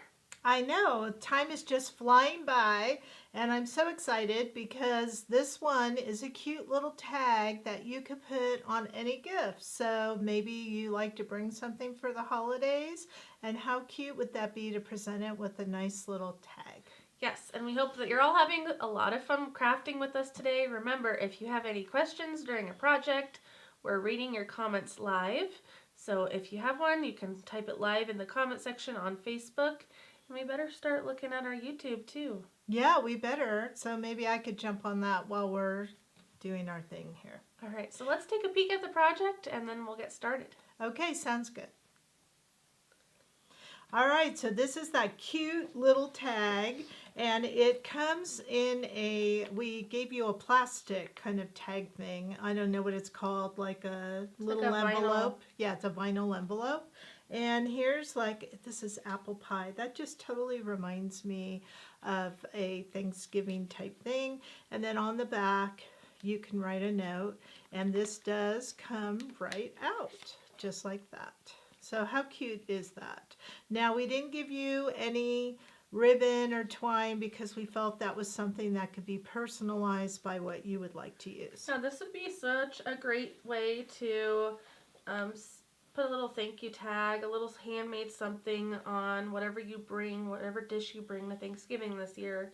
So maybe you're going to bake a pie, or maybe you just bring a bottle of wine. You could put this tag on it. Yes, any of that, it will definitely get the point over. So we are going to want to get our old-fashioned pie tag, which has the apples and the pie on it. We're going to want our little mini sentiments, to use the word grateful. Oops, sorry, I'm off the screen. And then we're going to need our border stickers. In addition, you're going to look for your little kit, and you can see the little plastic tag right there. So we're going to go ahead, open this up, and take all these pieces out. So we're going to put this aside, the little vinyl tag side. Then we have our little blue plaid paper, we have white paper, and we have this wood paper. Now you could use either side, but just notice that whatever side you don't use in the front will be what's on the back. Okay? All right, shall we get started? Yes, so we need to start by trimming again. Trim, that's my middle word, trimming. Okay, let's trim away. Okay, so we'll need the wood paper. Mm-hmm. Oh, look at this. 4 by 2.625. Yes, so 2.625. The reason I said that is if you do 2.5, it kind of leaves too much room. And if you do 2 3/4, it's too tight. So you need to do that 2 5/8, which mathematically is 2.625. Now, you are going to want to think about, what's the width again? I forgot already. 4. So you're going to want to think about how you want these wood pallets on the back. If you want them this way, then because I did it the opposite way, as you could see, but if I had had my way, I would have preferred to have it this way. So this is the way I want to cut it at 4. All right? So then I can do the 2, and it's 5/8. Okay, and now when we turn it on the back, my wood tag will be that way, and this way it's fine because you don't really get to see as much of that. Okay, either way works. So next we're going to trim the blue and white pattern paper. 3 3/4 by 1 3/4. All right, so 3 3/4. You know, I think turquoise is such a fall color. 1 3/4. I just love it. All right. And now we need our white. Yes, we have a lot of white here. So 3 3/4 by 3/4. All right, so I'm just going to go ahead and do the 3/4. Uh-oh. That wasn't very good. Didn't like that. Try it again. There. All right, 3/4, and what was the other way? 3 3/4. All right. Now, some people have asked me about this white paper. Apparently, our manufacturer has changed paper brands, so we won't be ordering this anymore. It used to be great. Now it's not as great as it used to be. So if it's not your blade, it's the paper. So be very careful. If you have a guillotine, better than using this. So we need another white, 3 1/4 by 2. Oh, here I thought it was done. For the back. All right, 3 1/4 So I'm going to start kind of in the middle. Nope, really doesn't like this paper. 3 1/4 by 2. Yes. Maybe I'll have to put a border around it. Do we? Nope, we don't have to. Okay, well, if we want to, we could, right? You could. All right, I'm good. I'm just going to get the fuzzies off of this one just a little bit. It makes it look almost more distressed. Remember that little thing that you used to put to kind of distress your edges to make it look torn? It's kind of what this paper reminds me of. I have no idea what you're talking about, but if you know what Kara's talking about, yeah, it used to be a tool, and you could go around. I think it was a Tim Holtz tool, and it would like tear the sides of your paper to make it look rough. Interesting. Okay, so now we're going to put our tag together. So let's make sure we have the right side of the wood facing up, and we'll put the blue plaid on the bottom.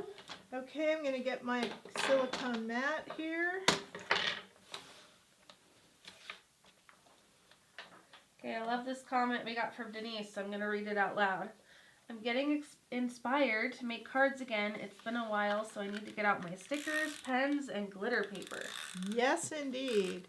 What do you do, Denise? Are you somebody who likes to do the scrapbooking? Or cards?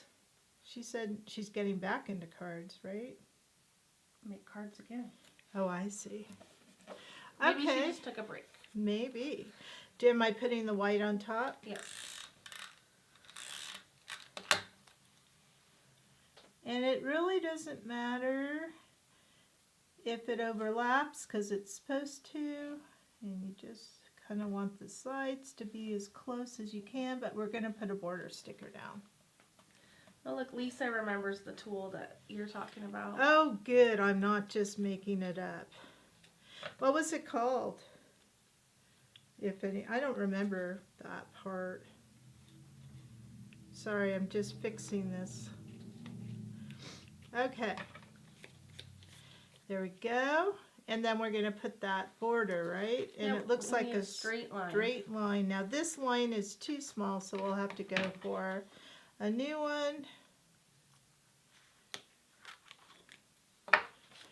And another thing about border stickers is it fixes a lot of imperfections. And I like that about it. So if you didn't cut exactly straight or something, it's perfect. Perfect fixer. Okay. Okay, let's add some gold dots. This time only 2 fit, not 3. Oh, do you want to do 3? No, it's okay.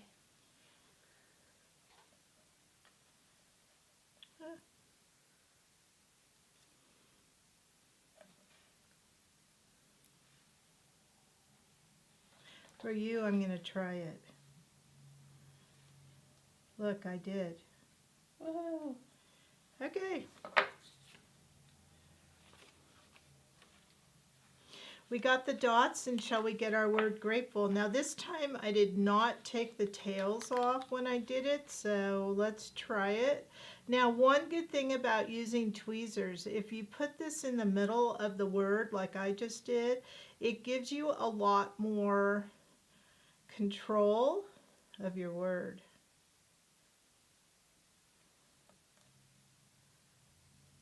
Meaning it's not all over the place. Oh, okay. We've been missing out on some comments on YouTube. Ooh, so once you put that down, I'm going to read them. Okay. Well, go ahead because I got a cockeyed word here. Okay, well, you fix that. All right, I'm just going to... There. Sherry's here. Hello. So lots of... remember when we asked the question, do you save your packaging or do you throw it away? Yes. We have some answers to that. Kim takes it out of the package and stores it in her binder. Oh. Sherry preserves hers. I don't know, Red Rover scrap over. She rips and tosses it to save leftovers in a crafty keeper. Oh, do you decorate the inside of your card was this question. Kate decorates it as she sends it out. Yeah, I'm like you, Kate.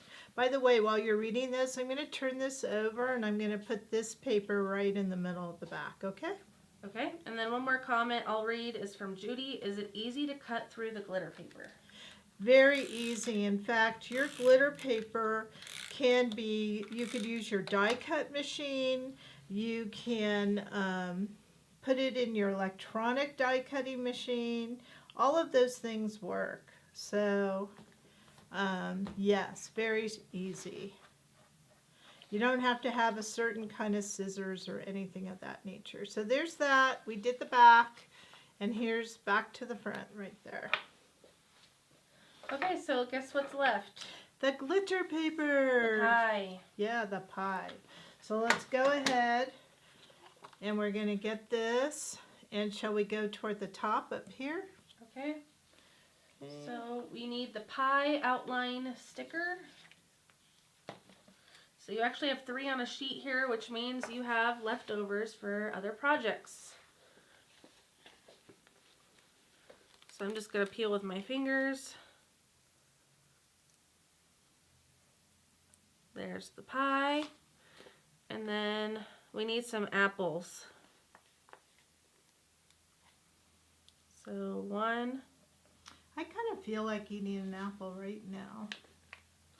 I need an apple? No, I need an apple. Oh, okay. I just feel like that's it. kind of weird. You think I know. I need one?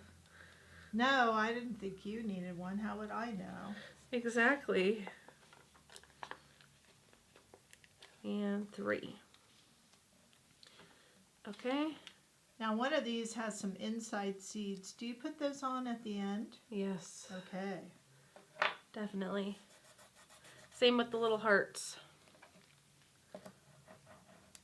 Roll, roll, roll. It's funny, this reminds me of one of our reels where the little robot voice goes, roll, roll, roll. Oh. Okay. How many of you have seen our reels on Facebook that Jackie presents? They're on YouTube too. Okay, but how many have seen them on Facebook or YouTube? Or Instagram. Or Instagram, yeah. All right, so now we're going to color. We've burnished. So let's get our colors out. Okay, so I kind of put them back over here. Excuse my reach, everybody. Here we go. I think the tin is SG06 and 2.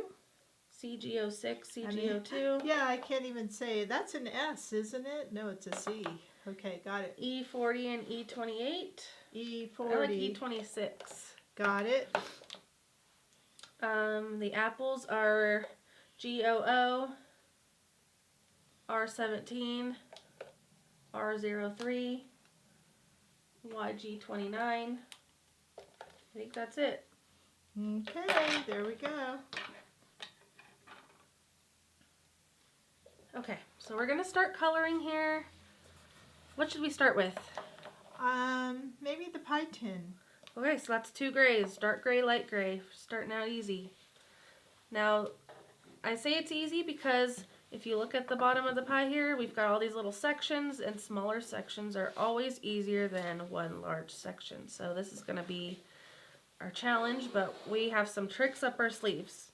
So starting with the darkest gray, which is CG06, we're going to put some of that color where we want it to look like a shadow. I think I'm going to do half of the pie tin at a time. So if you wanted to, I think you could color this different colors. Like now they have those kind of pie plates that are the navy blue or red or yellow, right? Yeah, you don't have to do silver. This kind of reminds me of an aluminum one.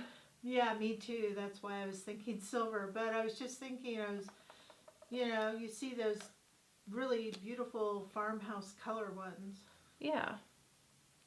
So I blended with CG02, which is light gray, and now I'm going back to the other side with the CG06, and now I'm going back to my CG02. So I'm just pulling from the edge of that dark gray down to blend. And that's all there is to it. Easy peasy. So let's do the top of the pie now. We need our browns. So in this case, it's E26 and E40. Let's see if there's a better way to put this on here. I guess not.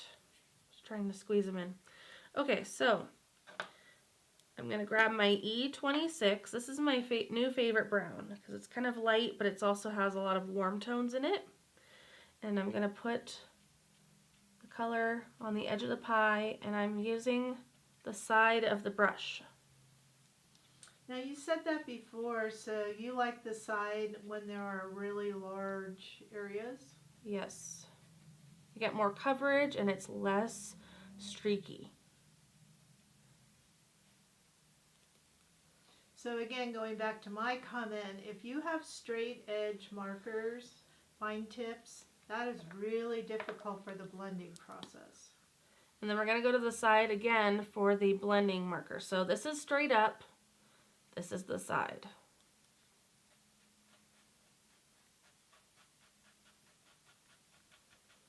Now, if you don't get a good blending on your line the first time around, that's okay, because once the paper is wet, you can easily go back in with that dark and then light again, and you're going to find it really works super good. So just kind of get it colored in how you want it, and then you can fine tune it. Would you agree, Jackie? Yes, and this is where it's really important to have a juicy marker, and that's why I'm struggling a little bit here, is we use this color a lot. But I'll try that technique. You can always add more dark, but you cannot erase dark.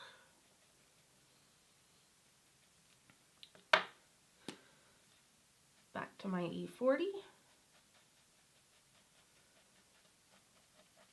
And you could almost use a little bit of your colorless blender. I'm afraid. Yeah, but I think that looks nice. Yeah, and Looks like how it bakes in the oven. When we add our hearts, it'll look really good. Okay, so we forgot the little crust at the bottom. Let's do that. And to me, that's always darker. What do you think? Yeah. We don't want it black because that means we burnt our pie. I have been known to make mine extra brown. In real life? Yes, but I don't do a lot of baking because I'm still living in my little RV, but my house is getting there. I walked through the walls yesterday. Framing's done, so I can hardly wait. So just a trick, if you want it to look darker but you don't want to grab another marker, you can do layers of the dark color in certain areas to look like shading. So it's faux shading. Here we go. Okay, the pie is done. Let's add those little hearts back. What happened to the tweezers? Well, here's some. Okay. And again, if you took that solid part of the pie out, it might make it easier for you to grab the hearts. Well, I'm just going for it. I know, I'm just letting people know. If you remove that. That's so cute. There it is. Do you want me to do the apples? Yeah, why don't you do the apples? Okay. All right, so the apples, we are going to first do the red apples, which we're going to use a dark red and a light red. And the two apples that are the darker ones are the ones where the leaf is going to the left side. So I'm going to start by just coming in and putting where I want my dark color. So I'm going to put a little bit at the top, but mostly to this one side, I think.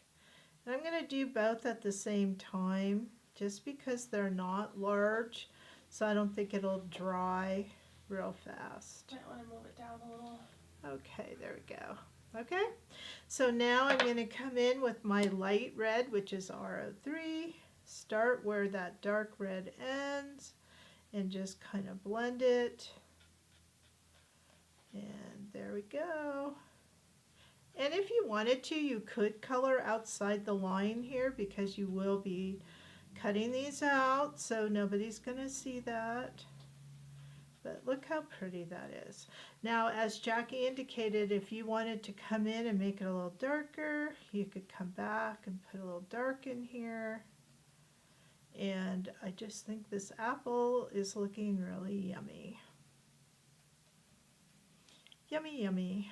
And then I'm just going to blend out any new lines with my lighter color. Now I'm craving some chunky applesauce. Yeah, I bought applesauce yesterday because I'm going to have pork chops and applesauce. But I am too. Do you like your applesauce hot or cold? Hot, and I like chunky. I like chunks of apples in it. I'm using this YG29 just to color in my leaf. And then I'm going to go to that E26 and do the little stem here. All right, so those are those apples.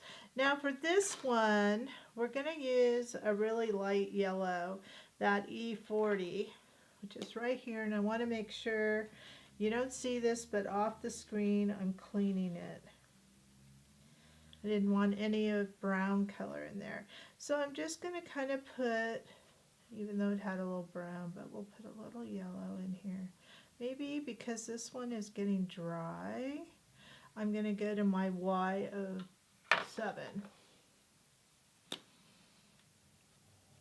There. Kind of a golden apple. And then you know how sometimes your apples have a little bit of green in the middle? So I'm going to take this GOO, just going to add a little bit, and then I'm going to put yellow over it to blend it. And kind of when we put the seeds on, I think it'll be cool. And then we're going to have that YG29 and our E26. Okay, so now let's go get those seeds. So what I like to do is, you could use a transfer paper for this, but I like to remove this part. And you could save it on your silicone mat and then put it back if you want. But this way it's so much easier for me to pick these up. And frankly, they could go any way that you want them to. But I think the seeds do add character.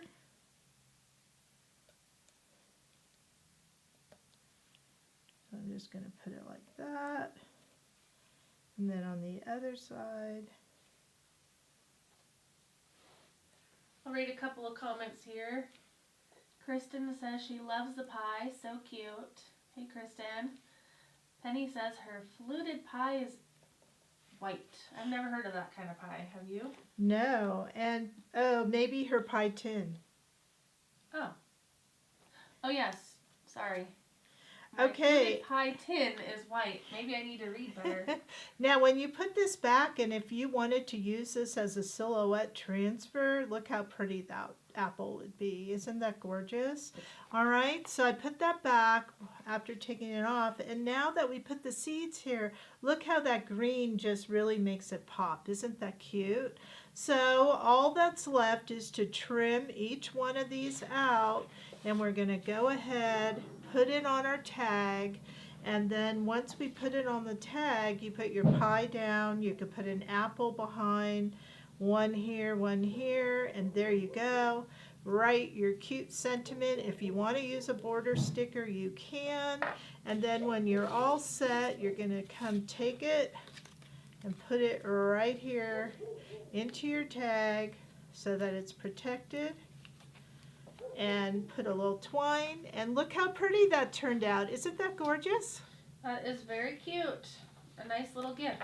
Absolutely. So the next one that we're moving on to is what? It's going to be the tree shaker card. Do you want to jump right into it or go Yeah, break? we're going to jump right into it. So clean your stations, everybody. That's what we're doing. We are going to jump right on into it. Okay? All right, so I'm going to just put our markers away. If you see my hands, here we go. We are cleaning our area.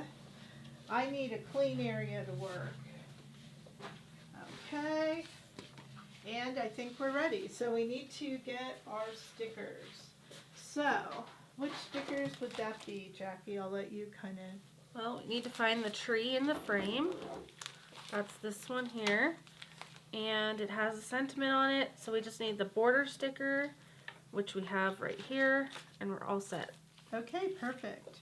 So, kit-wise, you can absolutely see which kit has the shaker in it, because here are all the bits. And look how many bits come in these packets. So we will start carrying more of these sequin type packets as well as our sprinklettes. So you guys are the first ones to be able to use these. And if you look in there, let's go ahead and take this out so we could get a nicer look. Now the one thing I don't like about the sequins is you have to be really careful when you open it. So you might want to invest in some tiny Ziploc bags, because once we open this, it's free for all. Now if you look really close, look at all those fun little leaves and different color sequins in there. They're so pretty. I just love them. Okay, so we got that. Also in here is going to be our shaker kit, which we'll do together. And then we have our pre-scored card, which this will, you know, again, go on once you make the base here. You just put it on the top of your pre-scored card. We have our wood paper, which is this paper here. We have our cream, which is going to go on the inside of our shaker.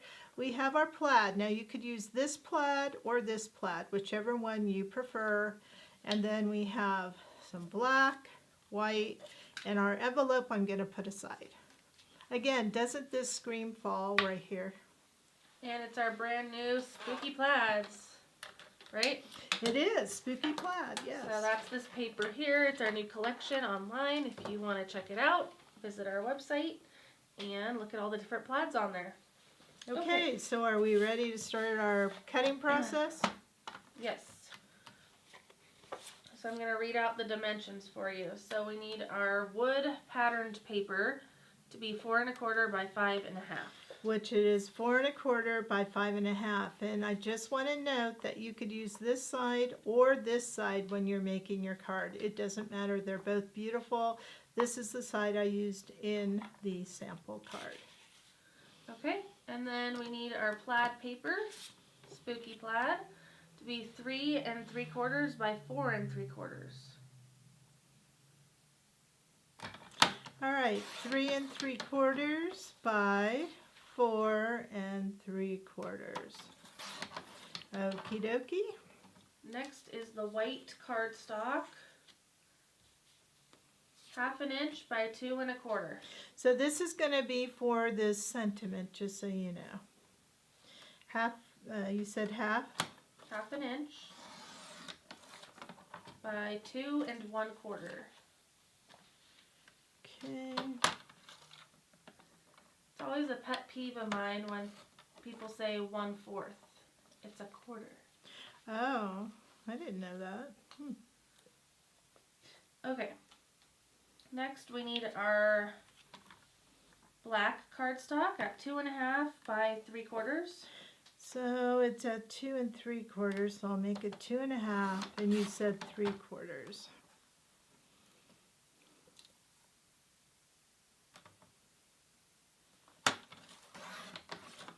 Okay. Okay, and then we need to trim our cream to 2 3/4 by 3 1/2. Now I'm going to make this just slightly more than 2 3/4. You could do what you want, but I know when I put on that base, I just want a little bit more, and then 3 1/2 is very good. But I just did like a smidgen, not even an extra little 16th. Do you want to trim the acetate now or later? Well, let's do that later. So don't trim any acetate. Okay, so we've trimmed everything. Okay. Let's make our card, shall we? So first we'll just adhere our spooky plaid to the wood paper. And by the way, this is called Rustic Woods Paper Collection. So I wanted you to choose. Do you want this side or this side? Let's try the other one. Okay. We're mixing it up.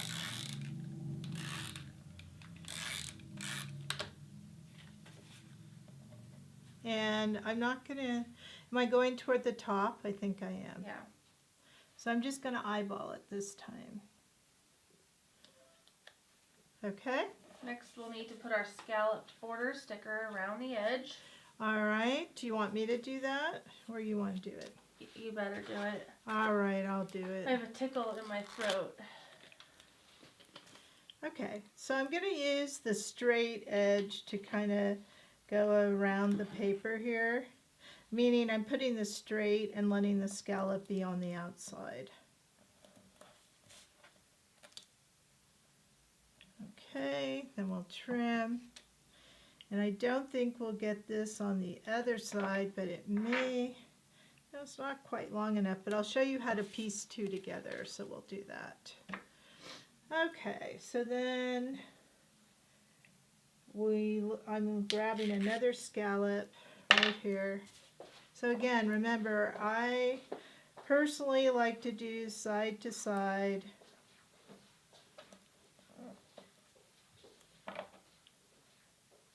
Now I know you're not seeing a lot of the wood, but you know what? That's okay. This is the bottom, so I'm going to start here and go across. Now you can see it's not quite large enough.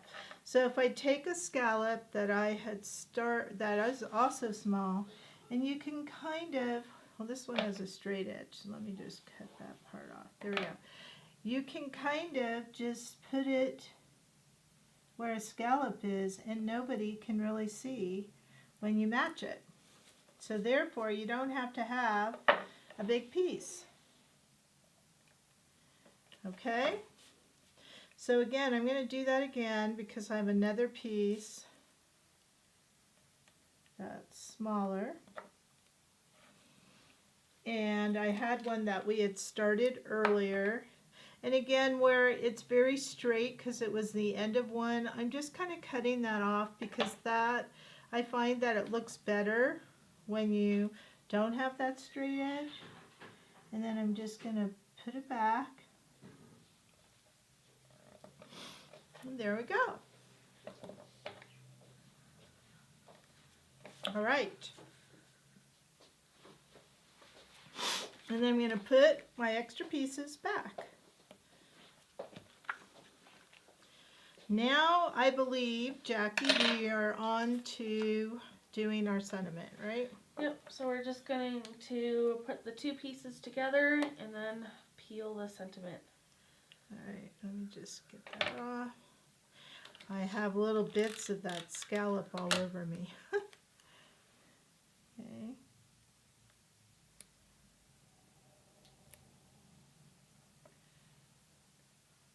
All right, and what is the sentiment? Thinking of you. Do you want to do that part? Okay, so it looks like we don't have a lot of extra space, so we're gonna just keep that in mind. So I'm just gonna peel with my tweezers. Remember, it's easier to pick them up and then position it in the middle of the word. So thinking, we'll do you next. Here's you. And then of.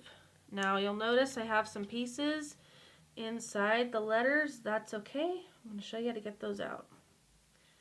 So my U is a little crooked. There, that's good. Once you like your placement, you're just going to rub your finger over it. And now we can go back and easily pick out all these little center stickers. Kind of just pick them out. And this way you can read your sentiment better. There we go. Was there an I for thinking? There sure is. A dot for the I.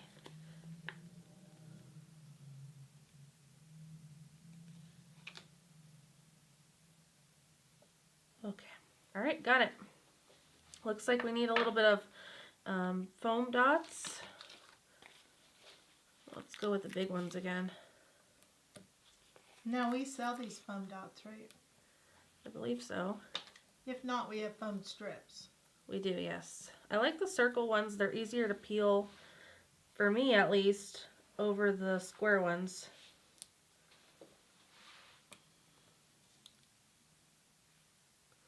Okay. So we've done all of the papers and the embellishments, so guess what's left? The shaker, yay, let's do it. Okay. Okay, so we're going to open our shaker. Do we have like a little cloth in here? No. Okay. All right. I'm just looking around for a moment. Hang tight. If you have a paper towel or a little microfine cloth, we used to always have one, but it seems to be missing in action. Okay. Well, one thing that I want to remind everybody is that the sides of the pieces here are laser cut. So that means that you will get black on your fingers. So I like to take a paper towel and go ahead and go around that. I'll go get one. We're going to go get one. And then while we're doing that, let's cut the acetate. Now, I want to put this over the hole, and I'm not sure we even have to cut it if we don't want to. Now, the directions say 2 3/4 by 2 3/4.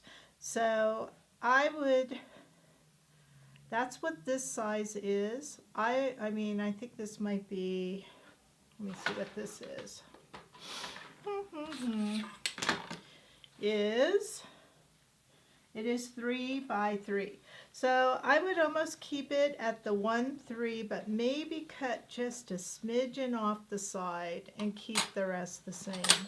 So we're going to go ahead and take our acetate and just cut not 1/4 of an inch, just let's just do like a 1/16 of an inch, just to kind of make it a little bit easier to fit on there. So I just cut a little tiny bit, and you could see how that fits really nicely. Okay, so we'll do that, and that was a helpful tip from Becky Ann, so thank you.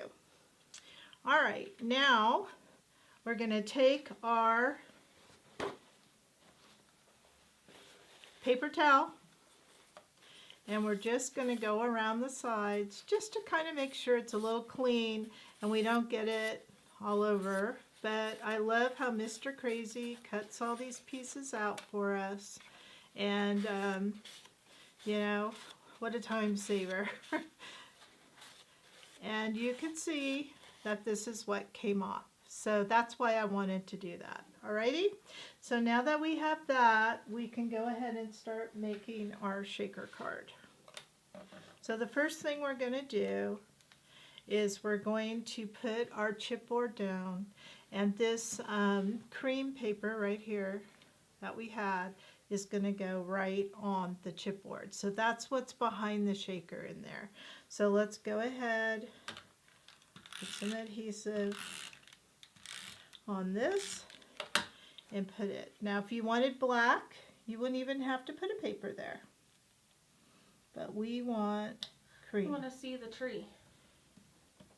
Yeah, we want to see the tree, because if it was black back there, you wouldn't see the outline of the tree. That's what you're saying, right? Mm-hmm. Okay, so now we're going to go ahead and we're going to put this on top. Now I am using my score tape, because I just really like, when I can, to use this 1/8 inch score tape. We sell it. It's out there a lot. Doesn't matter which side you put it on, but we want to make sure that we get this down. And all of our shakers have this process. So you put your paper on the chipboard, and then you put your foam on. And if you like the way we make shaker cards, we have shaker card kits on our website if you're just itching to make some more. We also have the sprinklets. We do. And guess what? Should I give a little teaser? Teaser? Yeah, do a teaser. We have 2 new, is it 2 or 3? 3. We have 3 new shaker card kits coming to the website very soon. And there's going to be more because I'm making 2 more this weekend. So, yes, I'm going to keep you guys busy with shakers. We, every so often, have to redo what we have, our inventory, because we run out of certain supplies. So that's why we mix them up a lot. We have a Christmas one coming out, we have another fall, and then we have a magical. Yeah, mouse ears. That's that kind of magical, right? Yeah. The happiest place on earth. I'm just taking my protective layer off of my tape here. That sounds like Apollo. Yes, birthday boy. Oh, it's his birthday. Yesterday. That means it's his brother's birthday. It was yesterday. Which is my dog. They're 6. Ooh. Okay, now you're just going to match this onto the back of your chipboard. Okay, so now there. We have a container to put all of our sprinkles. So, one thing is, I wish we had that microfine cloth, but that's okay. We're going to go ahead and put in our sprinkles. So, you're going to open this, and then, like I said, maybe get yourself some of those Ziploc bags or some container to put these pieces in. You could still use this bag, but you're going to have to staple it back together. So the number one question I receive is, how many do you put in your shaker? Yes, as much as you want.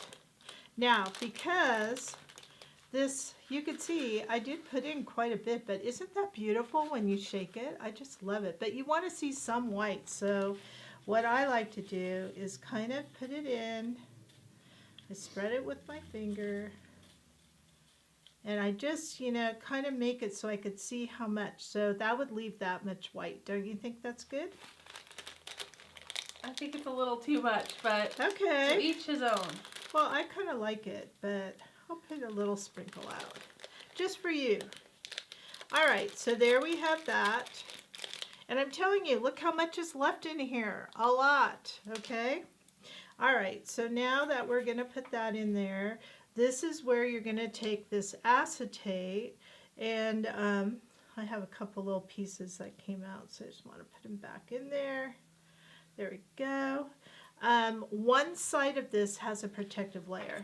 So you're going to have to take that out. That's why it looks kind of foggy. So you need to take that off. And what I do is I poke, and when it lifts up the film, I know that's the side it's on. But now you can see through, it's really nice and clear. So the one downside about having sequins is they do tend to kind of stick staticky to this acetate. So I'm going to rub it both sides on my pants. Now why both sides? That way I don't have to remember which side did I rub. Okay. Hopefully that will take away the static cling. But in my little crafting box, I always have a microfine cloth. All right.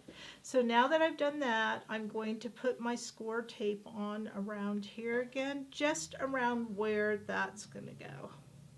You can use any adhesive you want though, but I tend to stay away from wet adhesive on shakers.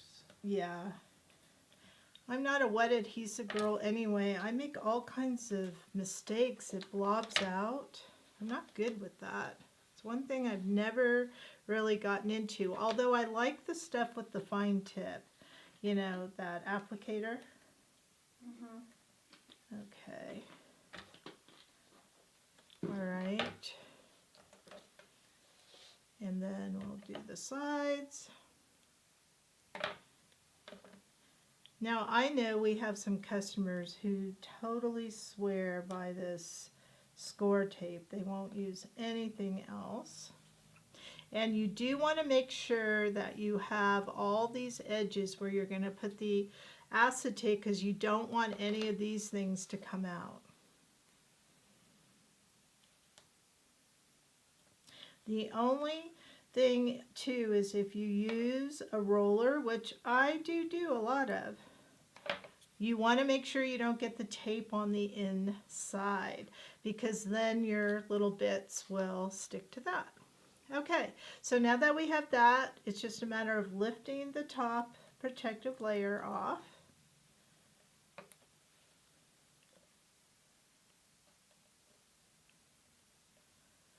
Come on. I think I need new glasses. Notice I'm having more and more little troubles. You're not wearing any. No, but I think I kind of need to start. I don't know. All right. Okay. Now that we have that exposed, it's time to put our acetate on. Oops, it has a little bit of static cling, and I put it the wrong way, Jackie. What do you mean the wrong way? I have it longer one way. Oops. There we go. Okay. That was an easy fix, thank goodness. And see, when you do it, it has a lot more than you thought. Could have put more in there. All right, so now we have this black paper die cut rim. It's just like a beauty rim. Yes, and what I want to do is look at each side and make sure, because these are also laser cut, that I don't prefer one over the other. And I'm back to my tape roller. Now, here's a trick for all of you scan and cut people. You could scan this piece of paper and cut it again on a pattern paper. Yeah. Okay, and there we are. There's our shaker. What do you think? Looks good. All right, do you want to peel these stickers? Let's do it. All right, so now we're going to put our tree sticker right on top of the adhesive. I mean the acetate. All these A words. Apples. Apples, acetate, adhesive.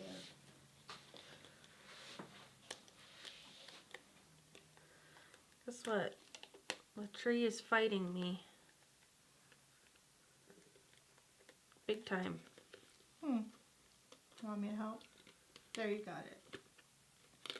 Kind of. Okay, well maybe this happened to you at home. I get to show you what to do. So some of the negatives stuck to my tree. I'm just going to carefully separate.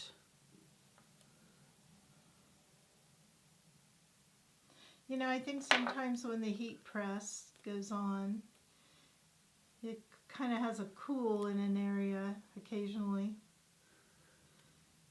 And it didn't do the job that it should have. Okay, I got it. Ooh. Yay!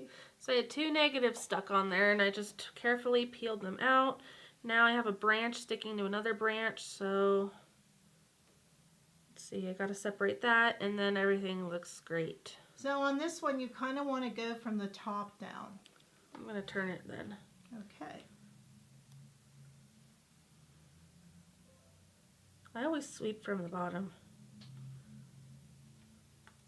And that little ledge makes it kind of tricky.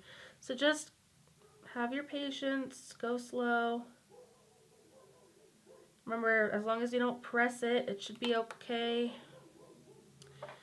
Maybe I better use my tweezers. I got that little branch stuck again.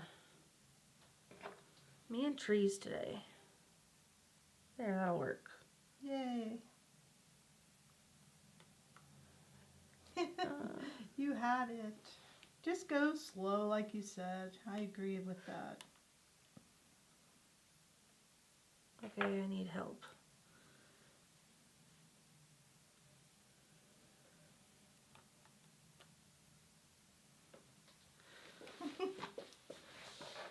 I think you got it. The nice thing is you can peel it back up from the acetate. Just go slow. But it just kind of maybe do one side.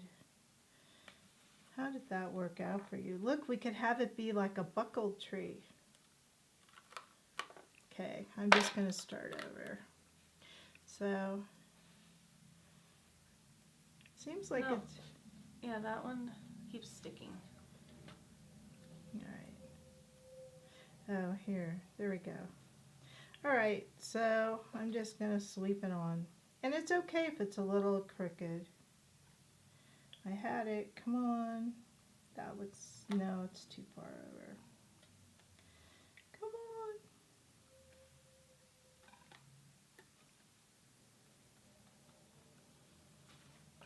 There, what do you think? Isn't that bird in the tree cute? Yeah, it's cute. It's like a little crow.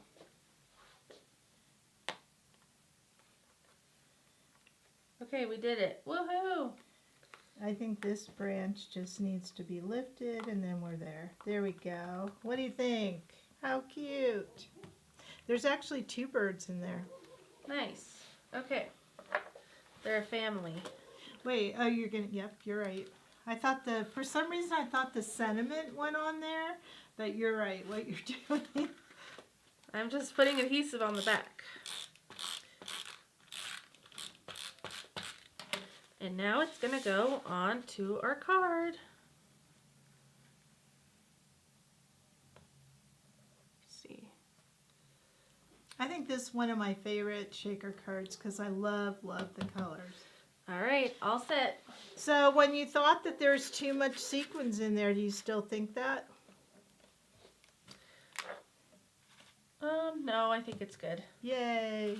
All right, so we have the two different types of paper. So which one do you like better? Because this is the one side of the paper, this is the other. I think they both look kind of nice. Yep, so we reversed it. So we have now completed 5 out of 7 projects together. At this point, I think we better take a quick break. So we'll be back in 3 minutes, and then we'll get started on the 6th project, which is the acorn. Fun. Okay, the acorn, yay. All right, see you in a bit.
Welcome back, Krazy Crafters. We're doing the Fall Krazy Krafter Box together live, and we're on project 6 out of 7. Can you believe it? Time is going by so fast today. We're about to make an acorn fancy fold card. So the previous projects have been leading up to these last two. These are a little bit more complex, but they're so fun because they have different folds and they open in different ways. So we're going to get started. I want to show you the sample first, and then I'll tell you everything you need to get started on this project. So this is what we're making right now, and this is the one with that belly band. Look at these beautiful acorns and fall leaves, and it opens like this. And it looks like at the bottom here, there's a little space for a gift card. So this is actually popped up. Very cute, and it's going to be so fun for us to make and decorate. So I always have trouble with this little belly band, getting it back on. I don't know why it helps for me to go on this side. Anyway, I'll get it back on. There we go. That just holds it all together. So what you're going to need is your acorns outline sticker, along with some of these little flourishes. They look like leaves. These are just decorative. And then the kit is this one. It has the browns, and you can see the line paper underneath the browns. Okay? So that's all we need. Again, we are going to be using our dots and probably our border stickers as well. For this project, you also need a scoring tool. So we're using a Score Buddy. Okay, so it's time to trim our papers. Okay, that's my job. Who's excited for this card? It's so pretty. So what size does this need to be? 10.5 by 5. Okay, so I took the blade out of the other, so we are going to have to cut this to 5 and 10.5. So let me get that back. Let's cut the other papers first. Okay, then it says trim brown cardstock 9 by 1.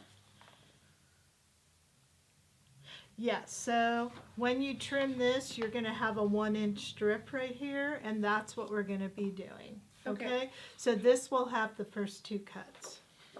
Trim your plaid paper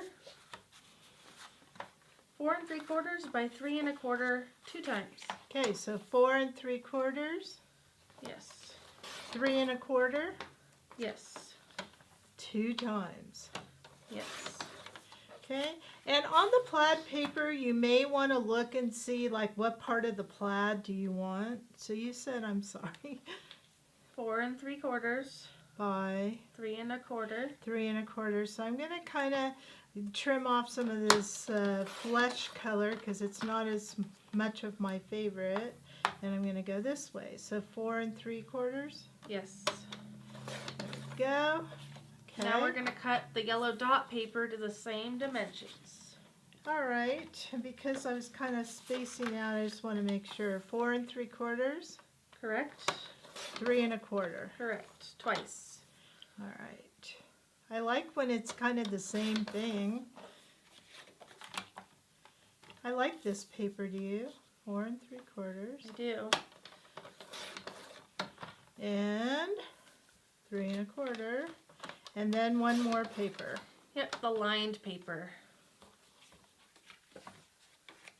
So obviously this is going to be 4 3/4 because we want the lines to be to write on, right? And 3 1/4. Oh, I think I'm going to go this way because I see a little bit of writing down there. Okay. Okay, then we need to trim brown again. 3 1/2 by 2. So this is, going to be for the pocket. yes, I'm going to do the 3 1/2.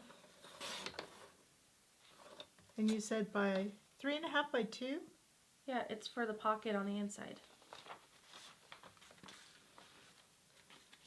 That doesn't look like 3 1/2. You're right, because that's what it says here, though. That's because Kara made an L boo-boo, and I cut the 3 1/2. See? So, first problem. That doesn't fit. So, how are we? Oh. Yeah. But, you know what? If you cut it this small, you could have your gift card maybe go that way. I don't know. We'll What come should back we to do? it, I guess. Yeah, we'll have to figure. I know. Let's make it 2 pieces. That's what we'll do. And we'll put a border on it where that leaf is. So if you haven't cut it yet, make sure that it is... So you said 2? Yeah. Okay. If you haven't cut it yet, you'll want it to be 4 3/4 by 2. So we're just going to cut 2 of these and we're going to kind of glue them the way that we want and put a border. Or this leaf. Yeah, or the leaf. So we could just put it to one side. Okay? So let's just do that now just so we kind of have it done. So what do you think about there? Sure. What do they say about crafting, everybody? Are you saying it to yourselves?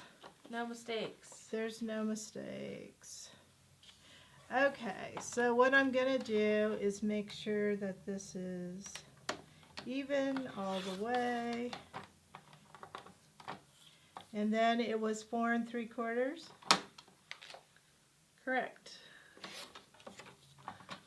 Okay, so now I understand when my good friend who was doing a little bit of, what do you call that? Auditing, said that didn't work. Now I get it. Okay, look. All right, Yay. we're going to make it work. Yeah. All right, we have a little, there's no direction for this, but it says, Yes, for the sentiment? yeah. Okay, so let's just put our sentiment words on now, and then we're just going to cut around them, because what do you call that when you have these sentiments and you're just making them like little blocks, so they don't have to be a particular size. So we're just going to kind of put them on our paper, cut around them, and then cut the brown paper just to mat it. So I'm just going to put the word happy like that, and then fall. And we have to take out, looks like the insides.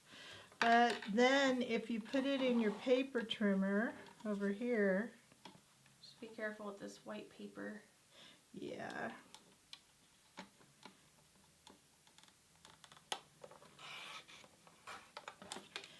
Okay, and then you could even, if you wanted to, from there, cut it with your scissors, because it doesn't even have to be straight if you don't want it to.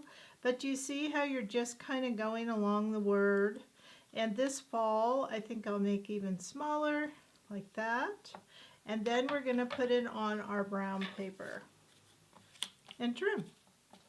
So will this fit this way? It will. So it's a matter of how big you want your matting to be.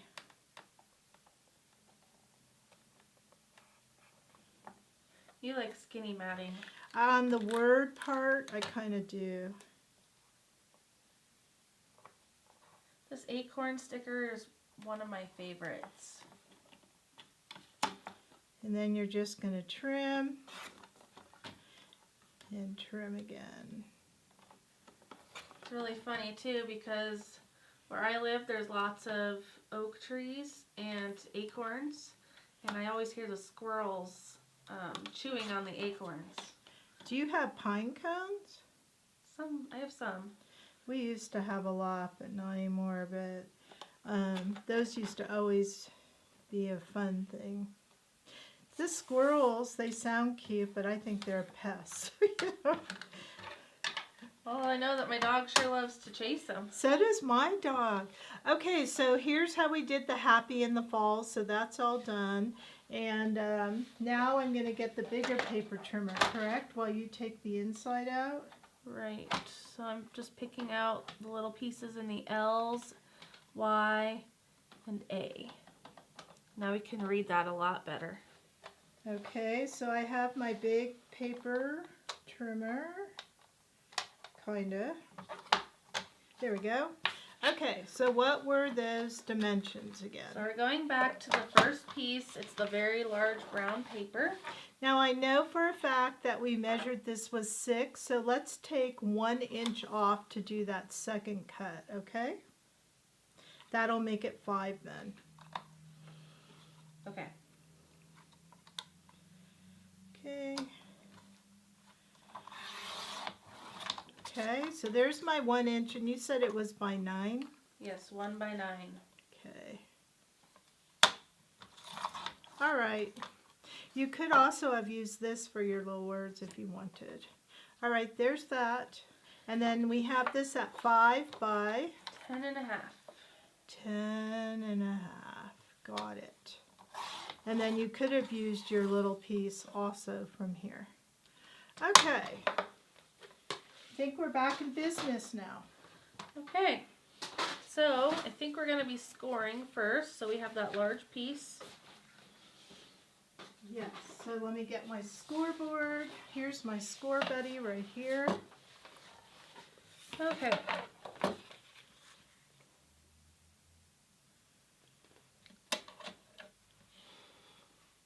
I don't see the, oh, score at 3.5 and 7. All right, so we want 3.5, which is right here. So if you don't have a scoreboard, what should they do? You can use your paper trimmer and instead of cutting, just use a little groove and take a bone folder and go in that groove. So all we're doing is making these little, I don't know if you could see them, but they're like little creases here. And that tells us where to fold. So I had 3.5, but my score buddy goes to 6 3/4. So I just turned the paper around and did another 3.5 because 3.5 and 3.5 is 7. All right, so that's how I got that. If you don't have anything to do this, let's say you have a guillotine, so you can't do it, then your best bet is a ruler with a pencil. Okay. So all you want to do then is mark where you're going to fold. Do we need to score the belly band or? No, we Okay. don't. Okay, so let's go ahead and fold. All right. So now that you've got these, we're going to fold on the lines. Now, I'm not a believer in this valley. What is it? Mountain and valley. Mountain and valley. So usually this would be kind of a, is this a mountain? Like this is a mountain. A valley would be like this, right? Uh-huh. Okay. I just like to fold on the line. All right. So basically each side is folded towards the center. Yeah, so we're going to have it so it's going to go like that. So this part on the bottom is going to fold up, and this part is going to fold down. Okay? That's how it works. So this is a fun fold card. Okay, guess what? We're on the decorating part. Okay. So are we decorating the front first? That would be this bottom. Okay, so we'll need our plaid paper. And let's just go ahead and adhere it. So I'm using my dot roller.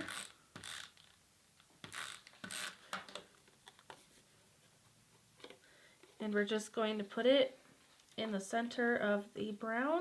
You can use your acrylic crafting square if you have one. Now for this, let's decorate it while we're here because there's not very many decorations. We're going to do 3 little dots. All of the decorations on the front come from that belly band, which we'll do after. Whoops. So here's 3 dots, and then we'll put our sentiment on. So we have our happy fall. It needs a y'all. Yeah, Happy it fall, does. y'all. Happy fall, y'all.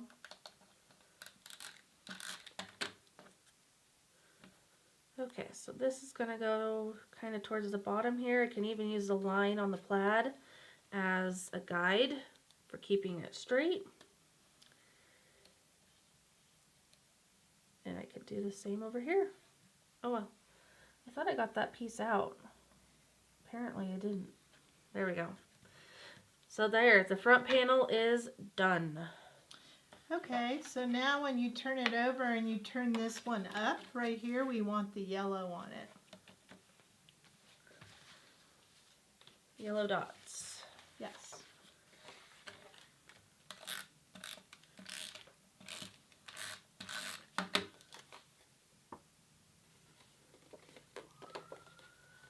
Oh, what did I do? Maybe turn it the other way because we're going to have decoration on it. There you go.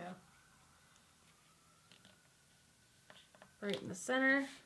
Okay. Yay. All right.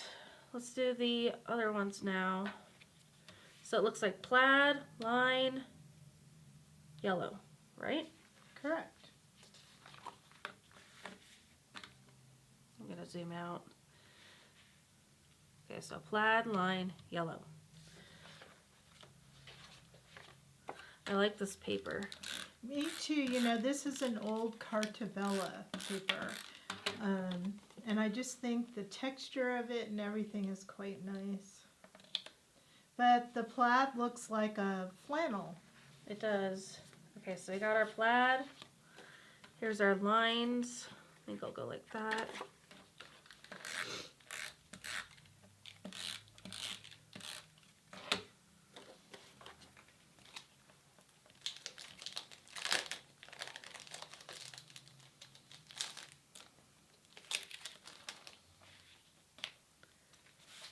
And then our yellow.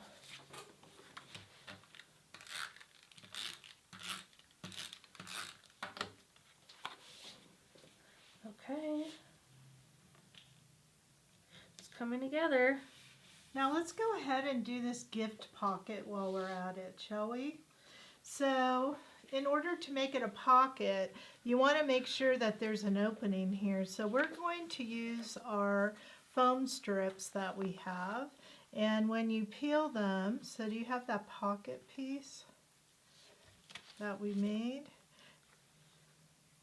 Now if you don't have foam strips, you can use Pop Dot Dimensional, but you want something that's going to give it a little bit of a lift, right? Okay, so do you like it like this or do you like it like No, that? I like it like that because we're going to put the leaf over it. I mean Okay. this. Okay. Yeah, so we need to turn it the other way, right? You said you like it like that. I do, But but okay. you have to put the foam strip Oh, on, okay. right? So I'm going to put this on the bottom. That's okay. Me and Jackie, we're kind of struggling today,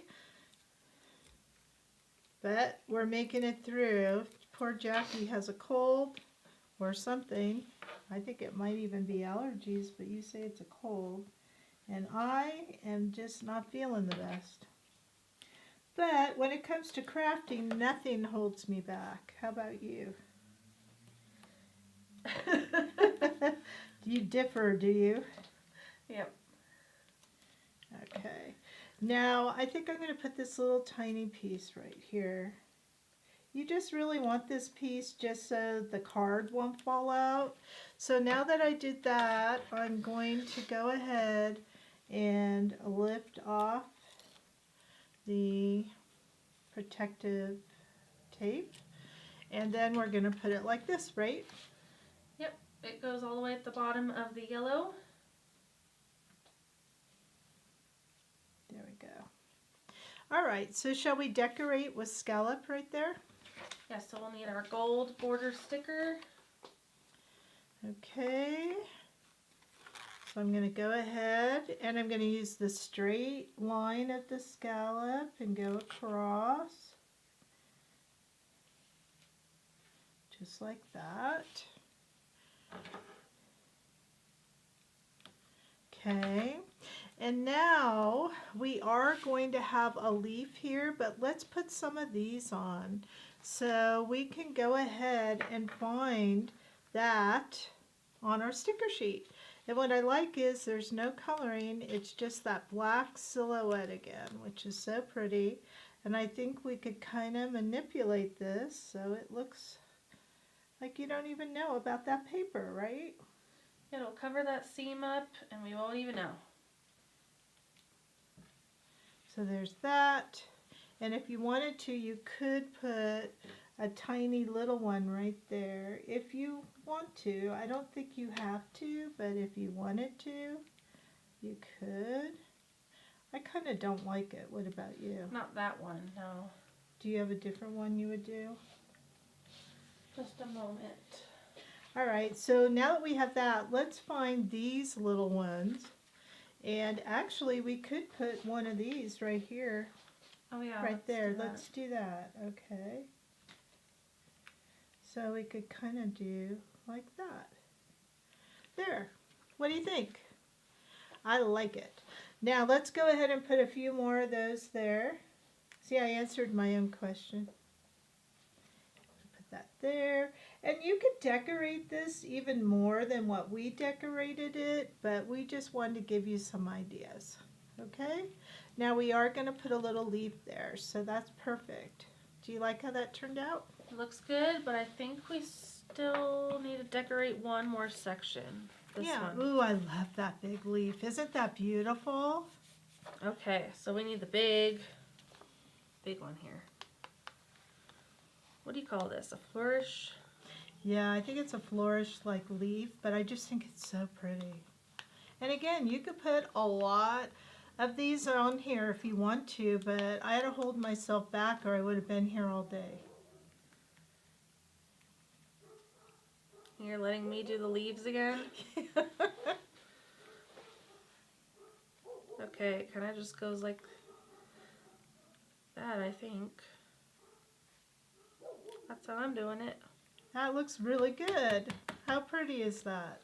All right, so now we have the inside for our gift card here. We have our writing. We have just a nice plaid paper. So what we need to do now is the front, right? The belly band. The belly band. So let's get started. So do you have that piece? I sure do. This one right here. Okay, there. And you do kind of need a belly band to just kind of keep this part closed. Okay. It's also decorative, so Yeah. dual purpose. Here's a little trick that I do to know how to close my belly band. Is I kind of put it underneath, just like where I want it. And then I'm just going to take my fingers, because I want it to be a little bit loose, because as you saw, you know, Jackie, it can be a little tricky sometimes putting them together. So if I just kind of pat it down and do a little bend, then I kind of know where to put it. So that's my little trick for you today. It's not real tight that way.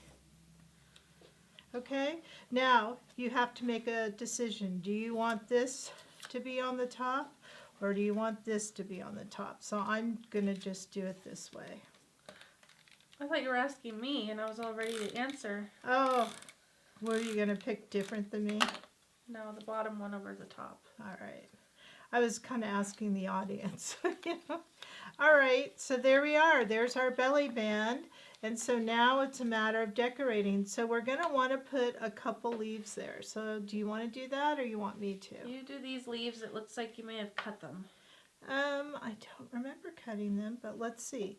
Let's go ahead and try to peel one. You can, if you want to. This one is the opposite one, because as you could see, the curly Q went that way over here. I'm doing the opposite one. I just think these leaves add a little bit, don't you? They are pretty. Maybe I'll just cut that curly Q off. There, how's that? Yay! And then on the bottom, I kind of did this bigger leaf here on the bottom. You could do whatever you want. It is crafter's choice. But I think these add a little bit to the decoration of the belly band. Okay, so that's all there is to it at that point. So we got that. I don't know. Oh, you know what I did? I put too much tape on it. So do we have that eraser? Not in here, no. Oh, okay. Well, that's all right. But anyway, I think that looks really pretty. So do you want to go ahead and get our glitter paper out? And we're on to the glittering.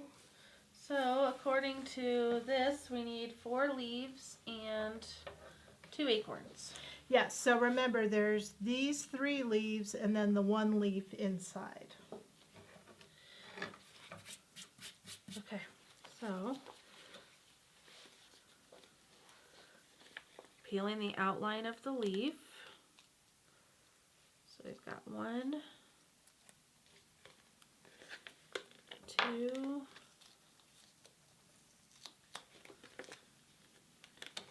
3,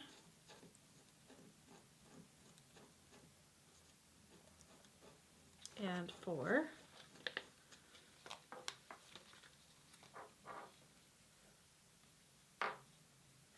And then we need 2 acorns.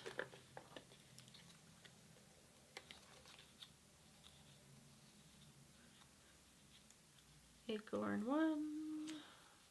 I think those acorns are very cute. And 2. So I know that when I colored, I used WG00 and WG01, and I'm not sure we have 01 in here. Probably So, not. Do you want to use your E26 or E00, I mean? Okay. Maybe E00. And roll it.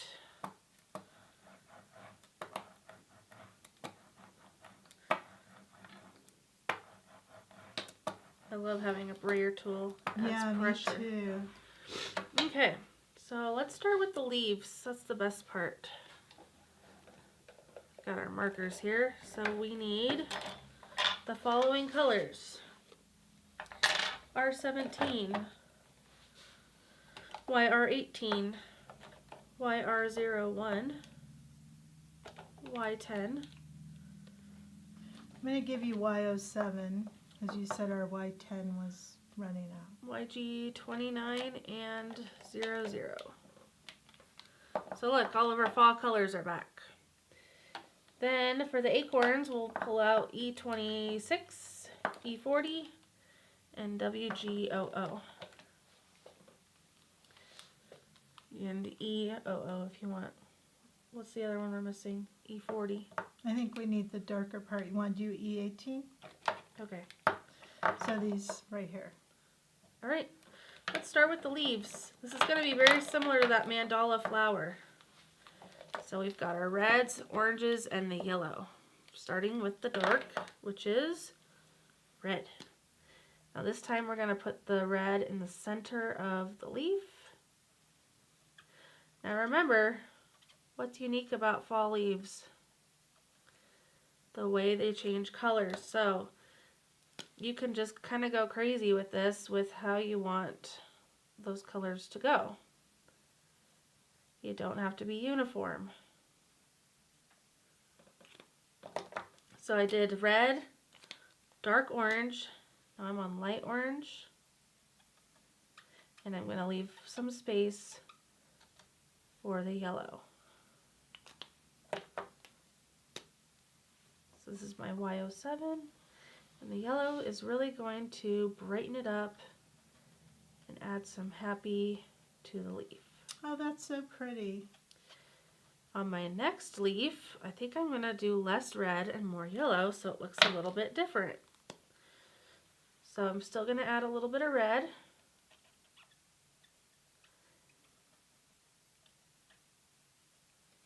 Then dark orange.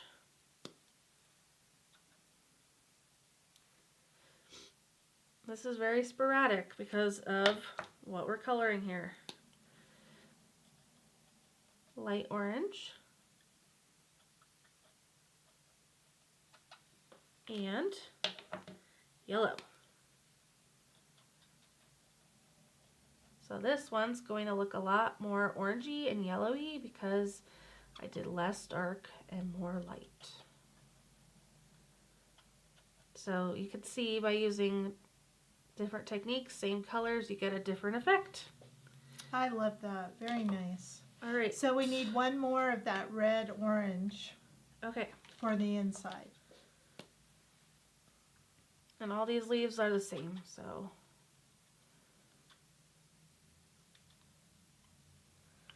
Red,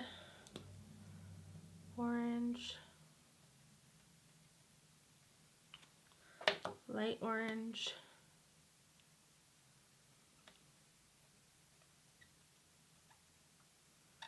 And yellow.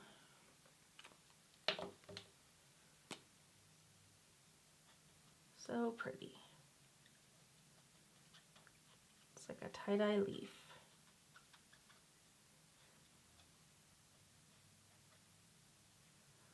Okay, now this other leaf is going to be more greens.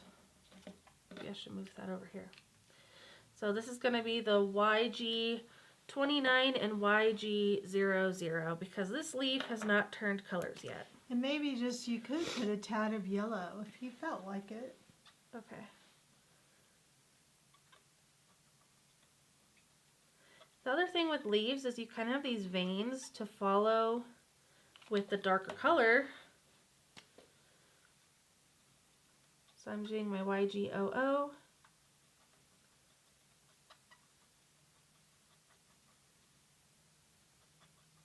And then on the very tips, I'll do some yellow. So this leaf is starting to transform. Make sure you don't have orange on it though. I certainly did. Actually, I think I'm just gonna do the tips yellow, and then I'm gonna go back with the YG00 to blend it. I think that looks so cool. There we go.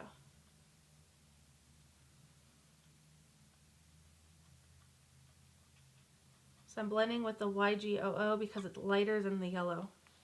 There we go. That's beautiful. Now we got those acorns. So the acorns, I'm going to do the caps with the two dark browns, E18 and E26. I'm going to move that over. So E18.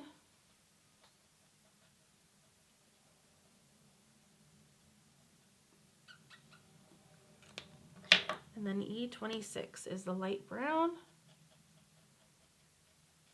You just pull everything into the center so it looks like there's a highlight in the center.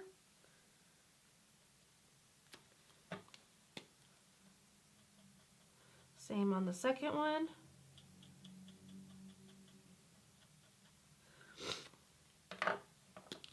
Guess who gets to do the other part of the acorn? You. Okay. All right. So for this part, it's almost like a skin type color. So that's what we're going with, WG00 and E00. So let's go ahead, just like Jackie was doing with E00, which is the darker. Let's just go ahead and do the sides. And we'll make the center the highlight. So now I'm going to come in with my WG00 and just kind of add that in. And actually these colors also kind of match the plaid paper, which I think is kind of nice. So there we go. So we'll just repeat E00.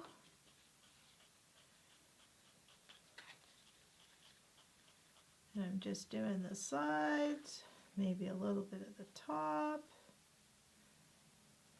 And then I'm going to come in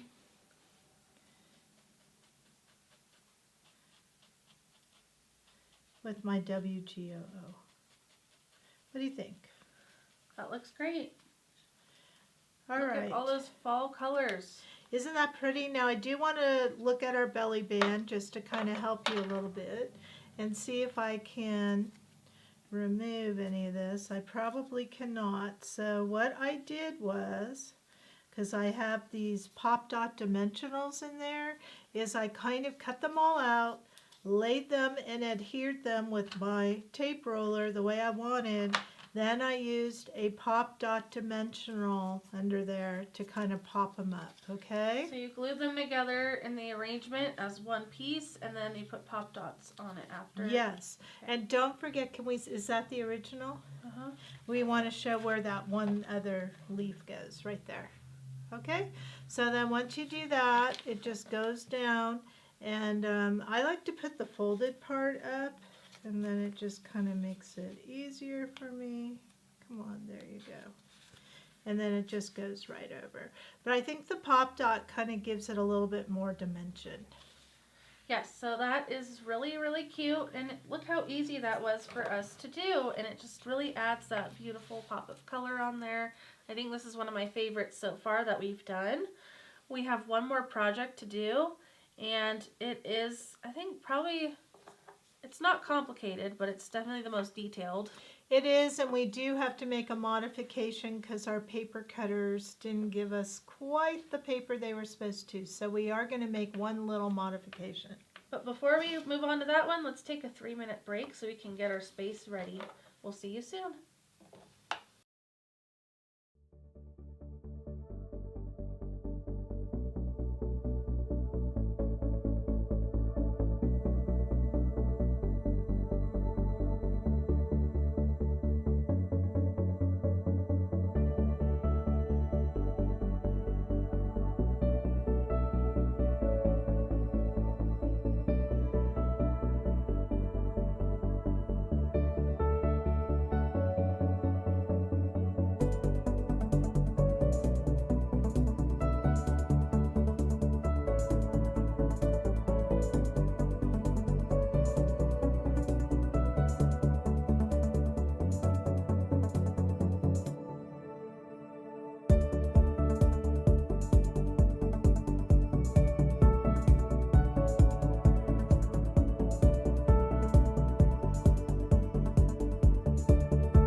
Well, can you believe we're on our last project of the Krazy Krafter Box Fall Edition?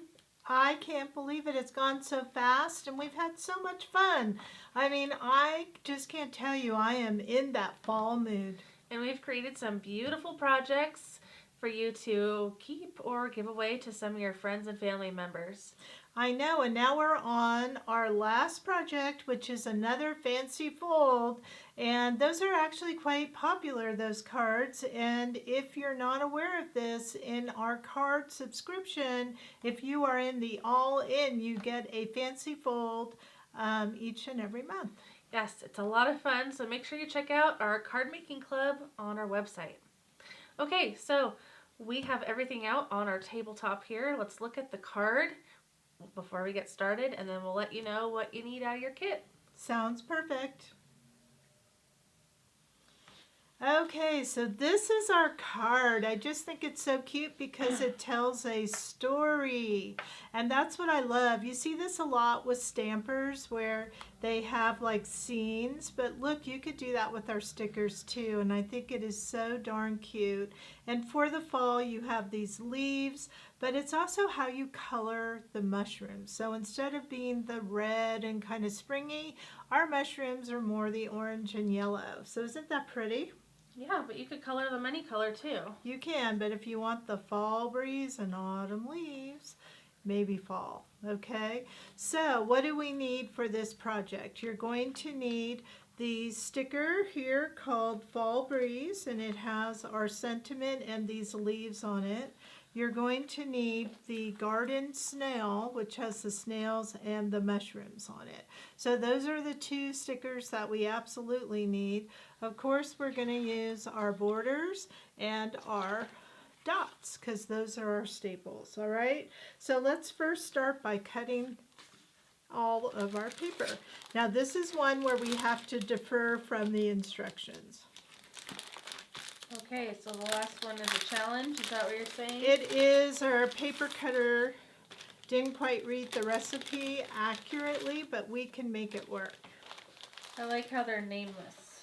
Yes, I don't like to Anonymous. lay blame. That's right.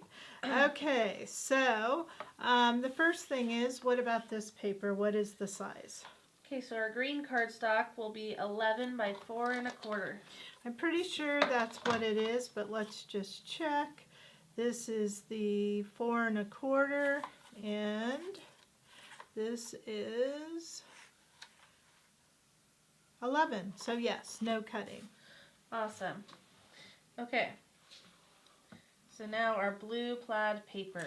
So this is the one that we have to modify. So we should have put another piece in there, but we didn't, so that's okay. We're going to modify. So we're deferring from the instructions, so you might want to make a little notation. We're going to cut this at 2.5 inches.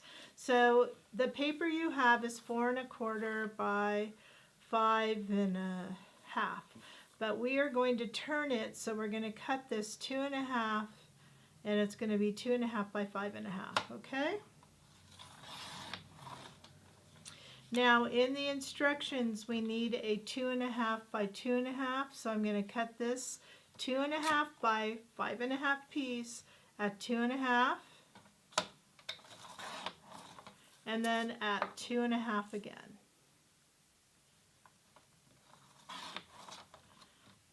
Okay, so there's that right there. So I have two pieces, but in order to make the third one, this is what I have. So if I cut this at 2.5, and I cut this at 2.5,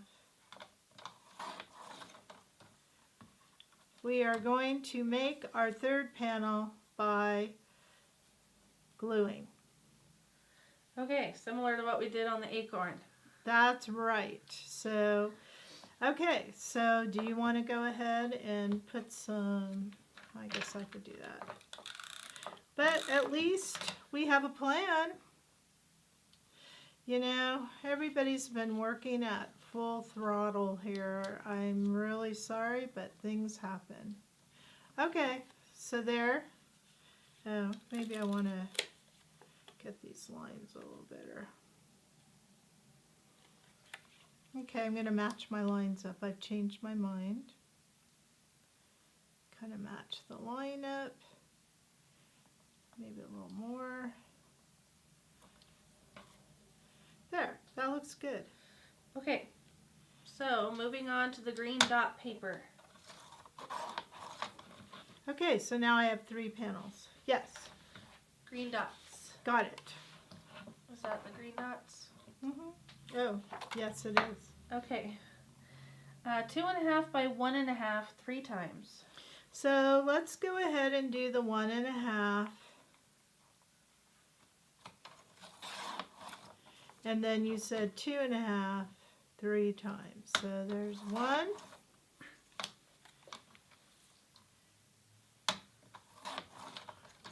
2, And then 1.5, you said, right? Yes. And then 2.5.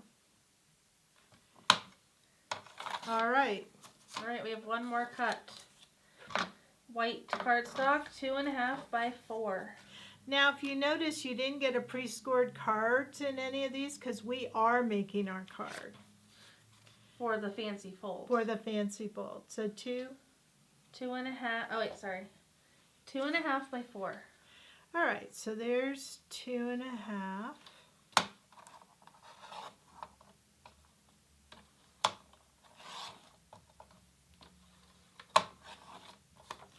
By 4.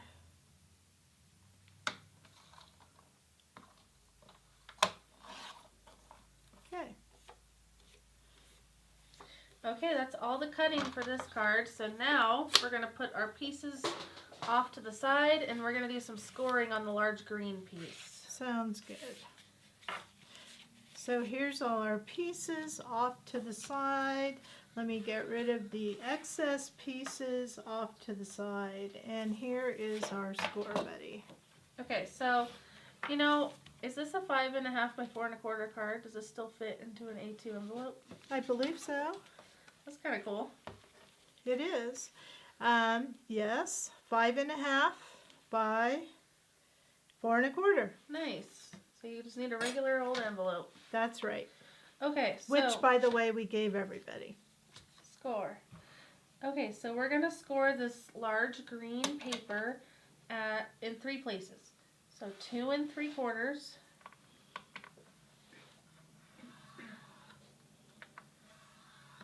5.5. And 8.25. So I'm just going to turn this over and do 2 3/4 again. Okay. And that's all the scoring there is. That's it. So do you see all those little lines in there? Kind of. Okay. You might want your bone folder still. I'm going to use the back of my tweezers. Okay. Okay, so I first like to fold this in half because this is the regular card that you're used to, right? Yes. And then you're just going to press that seam. Now, you are not going to do anything with this side of the card. That's going to stay that way, but this side is going to get scored back. Like that. Now, why did we then make a score line there? It kind of helps where you put your papers, lined it up in there, so it looks like a panel. Okay. Okay? So basically, this is the card, though. Cool, Nice. right? Does this card have a name? Like what kind of fold it is? No, not really. You should start making it up. Okay, I'll start making it up. Okay. All right, so let's put that white piece on the very end. Get it out of the way. All right, so that's this piece, and it's going to go right inside that scored line and then on your sides, okay? So let me get my pink little silicone. And I could use my crafting square, but just going to go like this. And there we go. Okay. Okay, so now we're going to do the blue and the green pattern papers. Yes, and the one that we pieced together, I want to put in the center, which will be this one, I think. Or we could put it where the mushroom is, huh? You want to do that? We'll put it there. All right. So blue down first? Yeah, so this is the one that we pieced together, all right? So we're going to put the blue down first. I like the little snails. Yeah. You know, and I want these to kind of be somewhat, you know, even toward the top. So I'm going to kind of turn my card this way so I could see. But snails and the gnomes, the mushrooms and the gnomes are like the most popular at our expo shows. Yeah, there's only 2 left, 2 shows left. Sacramento and Ontario, California.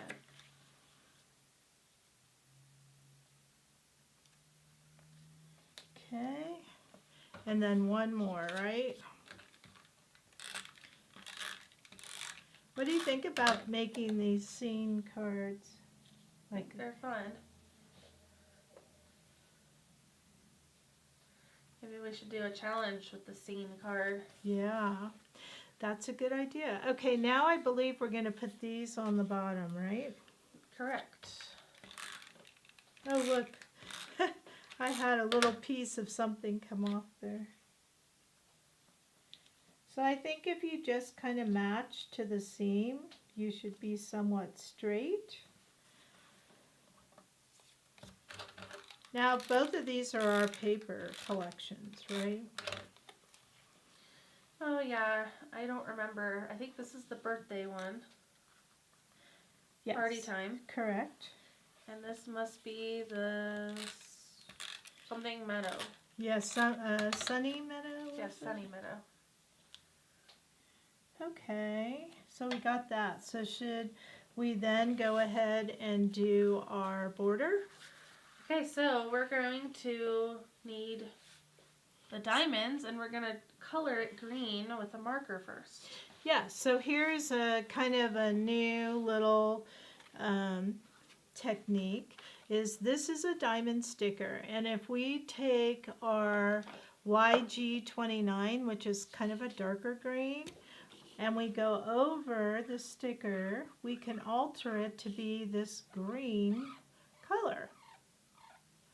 And I think it's perfect for this card. What do you think? Yes, it's such a great little embellishment to have, and I like to color the borders to match papers that you use on the card. So it takes a minute, you know, to kind of dry, not very long because it is a permanent marker. And then here it is, kind of a green. It's hard to see on the screen, but it did turn a bit of a green. And then we can just put it on top of the seam. And then trim. And trim. You don't want the border on the folds. No, don't put the border on the fold. Each panel is a separate little seam.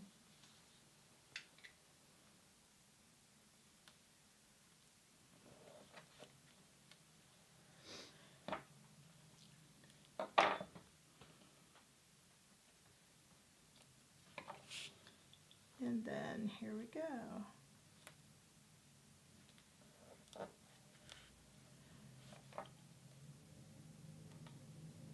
All right.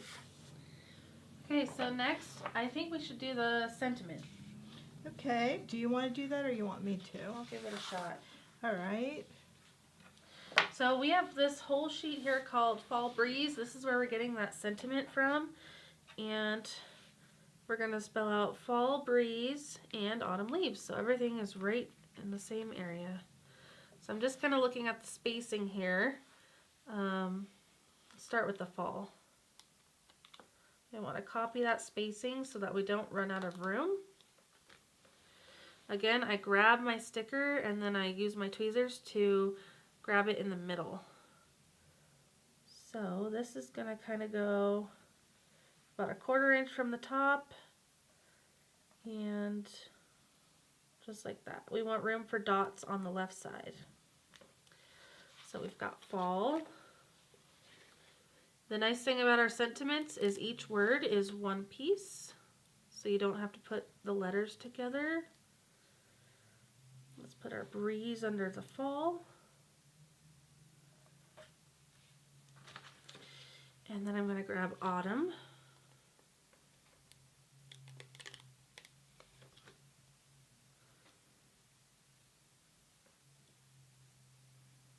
That one's a little tricky, I think. Yeah.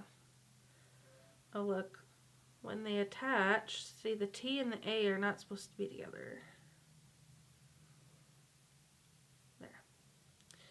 Okay, so autumn, look, it's going to basically touch the left and the right, so I got to do this right. Oh boy. Maybe I better grab it more. There we go.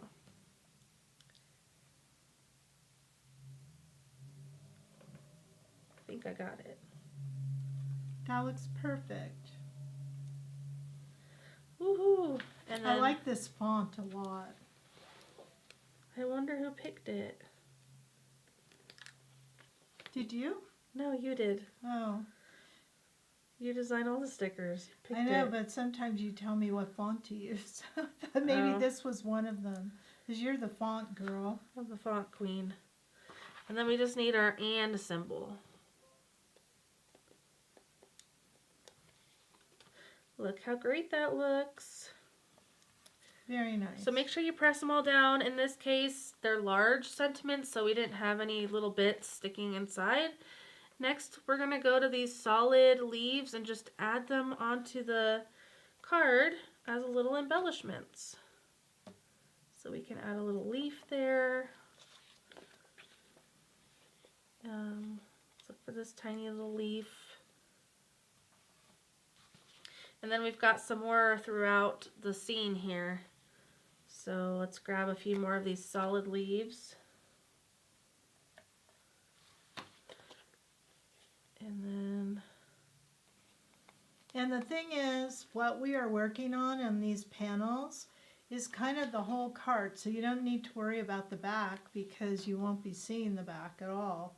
It folds that way. So this is all that you have to decorate. It'll be the front and the inside of the card. So where do you write your message? On the back? Well, on the back, I would put a piece of white paper and put it on the back of this solid one.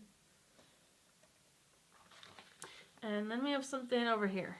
I don't know what that is. It's on there somewhere. See that? Yeah. Okay. And then you have the 3 dots. Oh, I missed one of those and one of those. Oh. This little tiny sprig thing.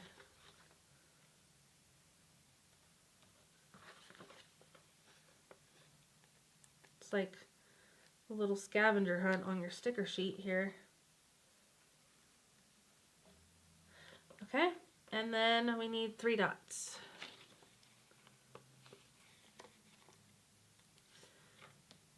One, 2, and 3. Beautiful.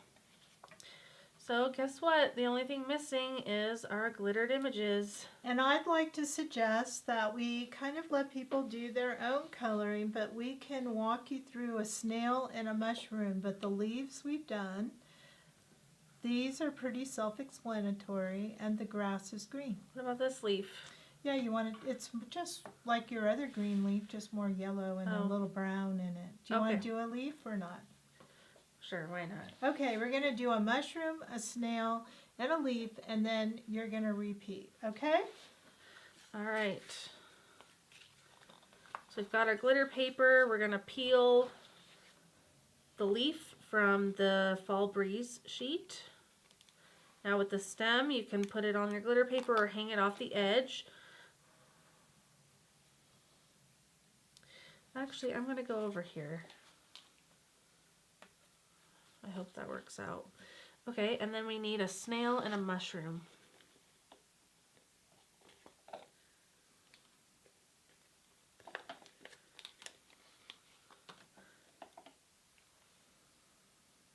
I like these mushrooms. Now you do have to put the circles back in prior to coloring, or you won't have the yellow in them.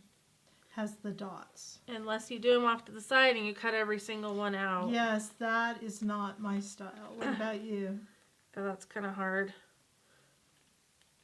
But it is an option.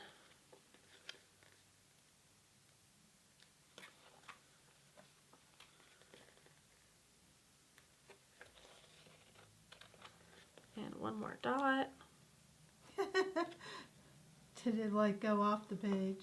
Yeah. And then a snail. Now again with the snail, it's going to have antennas, so you don't want to press the antennas down too hard or keep them off the sheet, because who wants to fussy cut that? Roll, roll, roll. Now your snails could be any color you want. You don't have to stick to the brown tones like us. We're going to start with that leaf that you thought was interesting. Okay, so I'm starting with a dark green, which is my YG 29. Remember, this leaf is changing colors, so there's no rhyme or reason to where I'm putting those dark colors. Then some YGOO. Leave room for yellow. And you can also add a little bit of that Y35 if you want. And here's a brown if you want to put a little brown in it.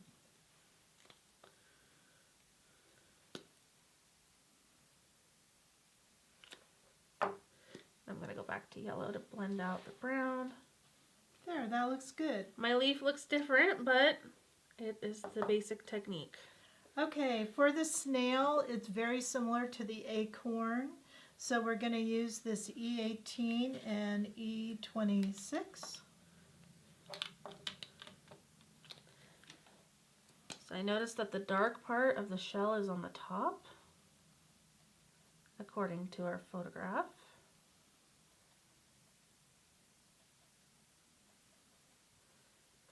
And then we're going to take our E26 and just pull that color to the inside of the shell.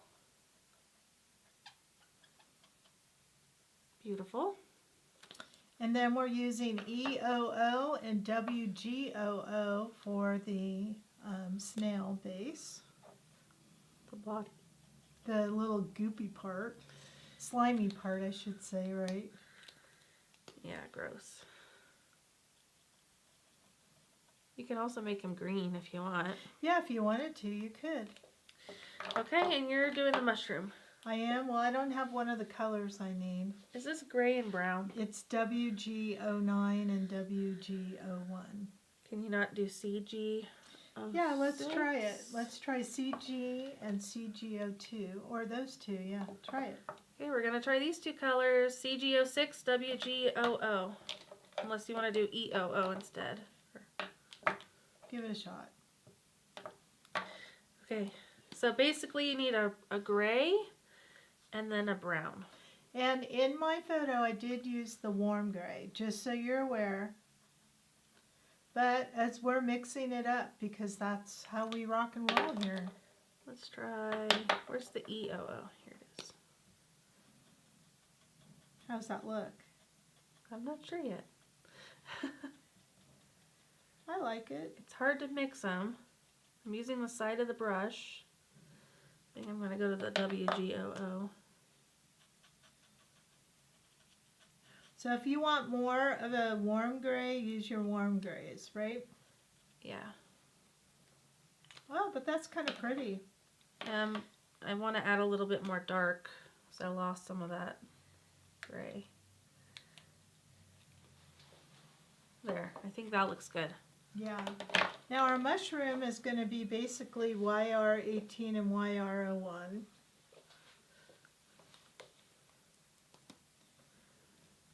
So this is the YR18. And if you wanted to, you could go back just like we did with the pumpkin pie and put a little bit of that Y35, right? Yes, you can also make this a little bit more reddish with the R17. Yeah, it's really up to you. Do you want to put any R in there? No, I started with this, but I just want you to get ideas for different ways you can color this.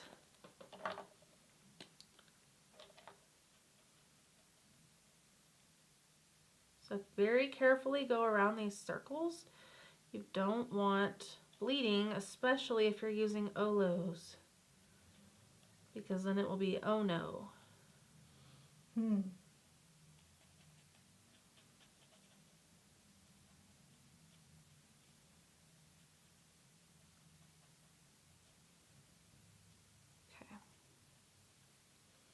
And then we just have our yellow.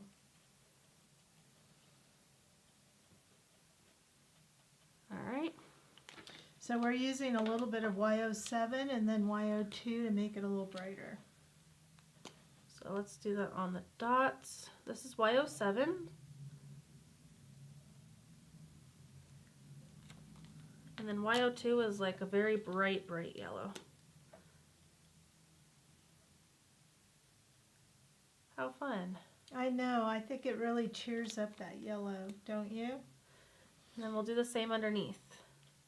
Or do you want to use E40? No, I like that. Gorgeous. I like this YO2 a lot. Very bright. Okay. So now we've colored our mushroom. Let's just go back. So we've colored our mushroom, a snail, and a leaf. And then when you go to the card, you're going to have two mushrooms here. And these are the same mushroom. One is just kind of that way. One's, straighter up. The same snails. And then you have a little bit of grass you could do here, which is green. And the leaves like we've done in the past. And then these are just yellow with brown, right? Yeah, very easy. You're going to cut them out and glue them onto your card. We did not use foam pop dots because of all of the folding here. You don't want it to be too bulky. So they're all glued down flat. And when I say glue, I just mean your favorite adhesive. So let's look at all the projects we've just done together. Yeah, let's do that.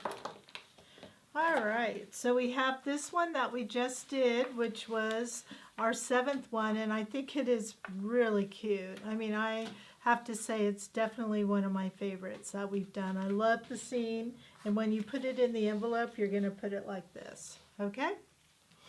Then this was the first one we did. Perfect way to use silhouettes.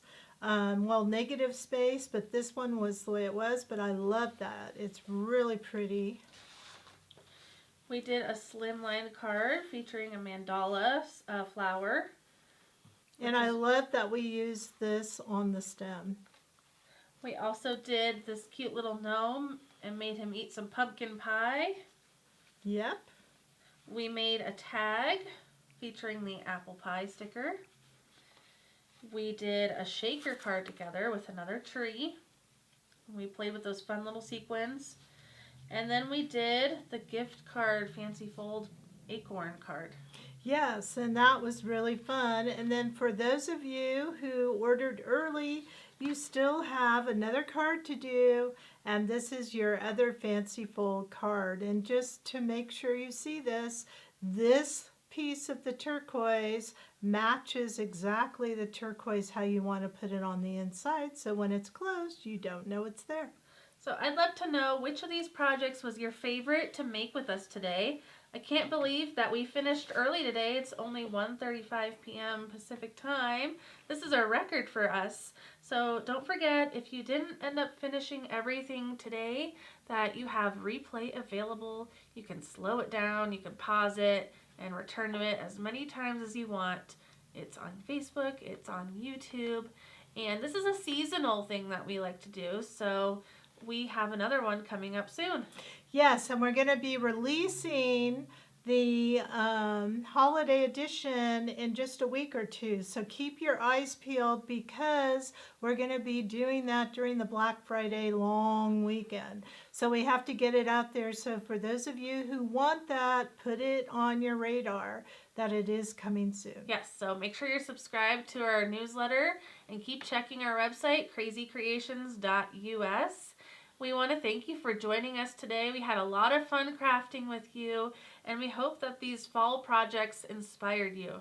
Absolutely. So until next time, happy crafting. My name is Kara. And I'm Jackie. And we will see you soon here at Krazy Creations.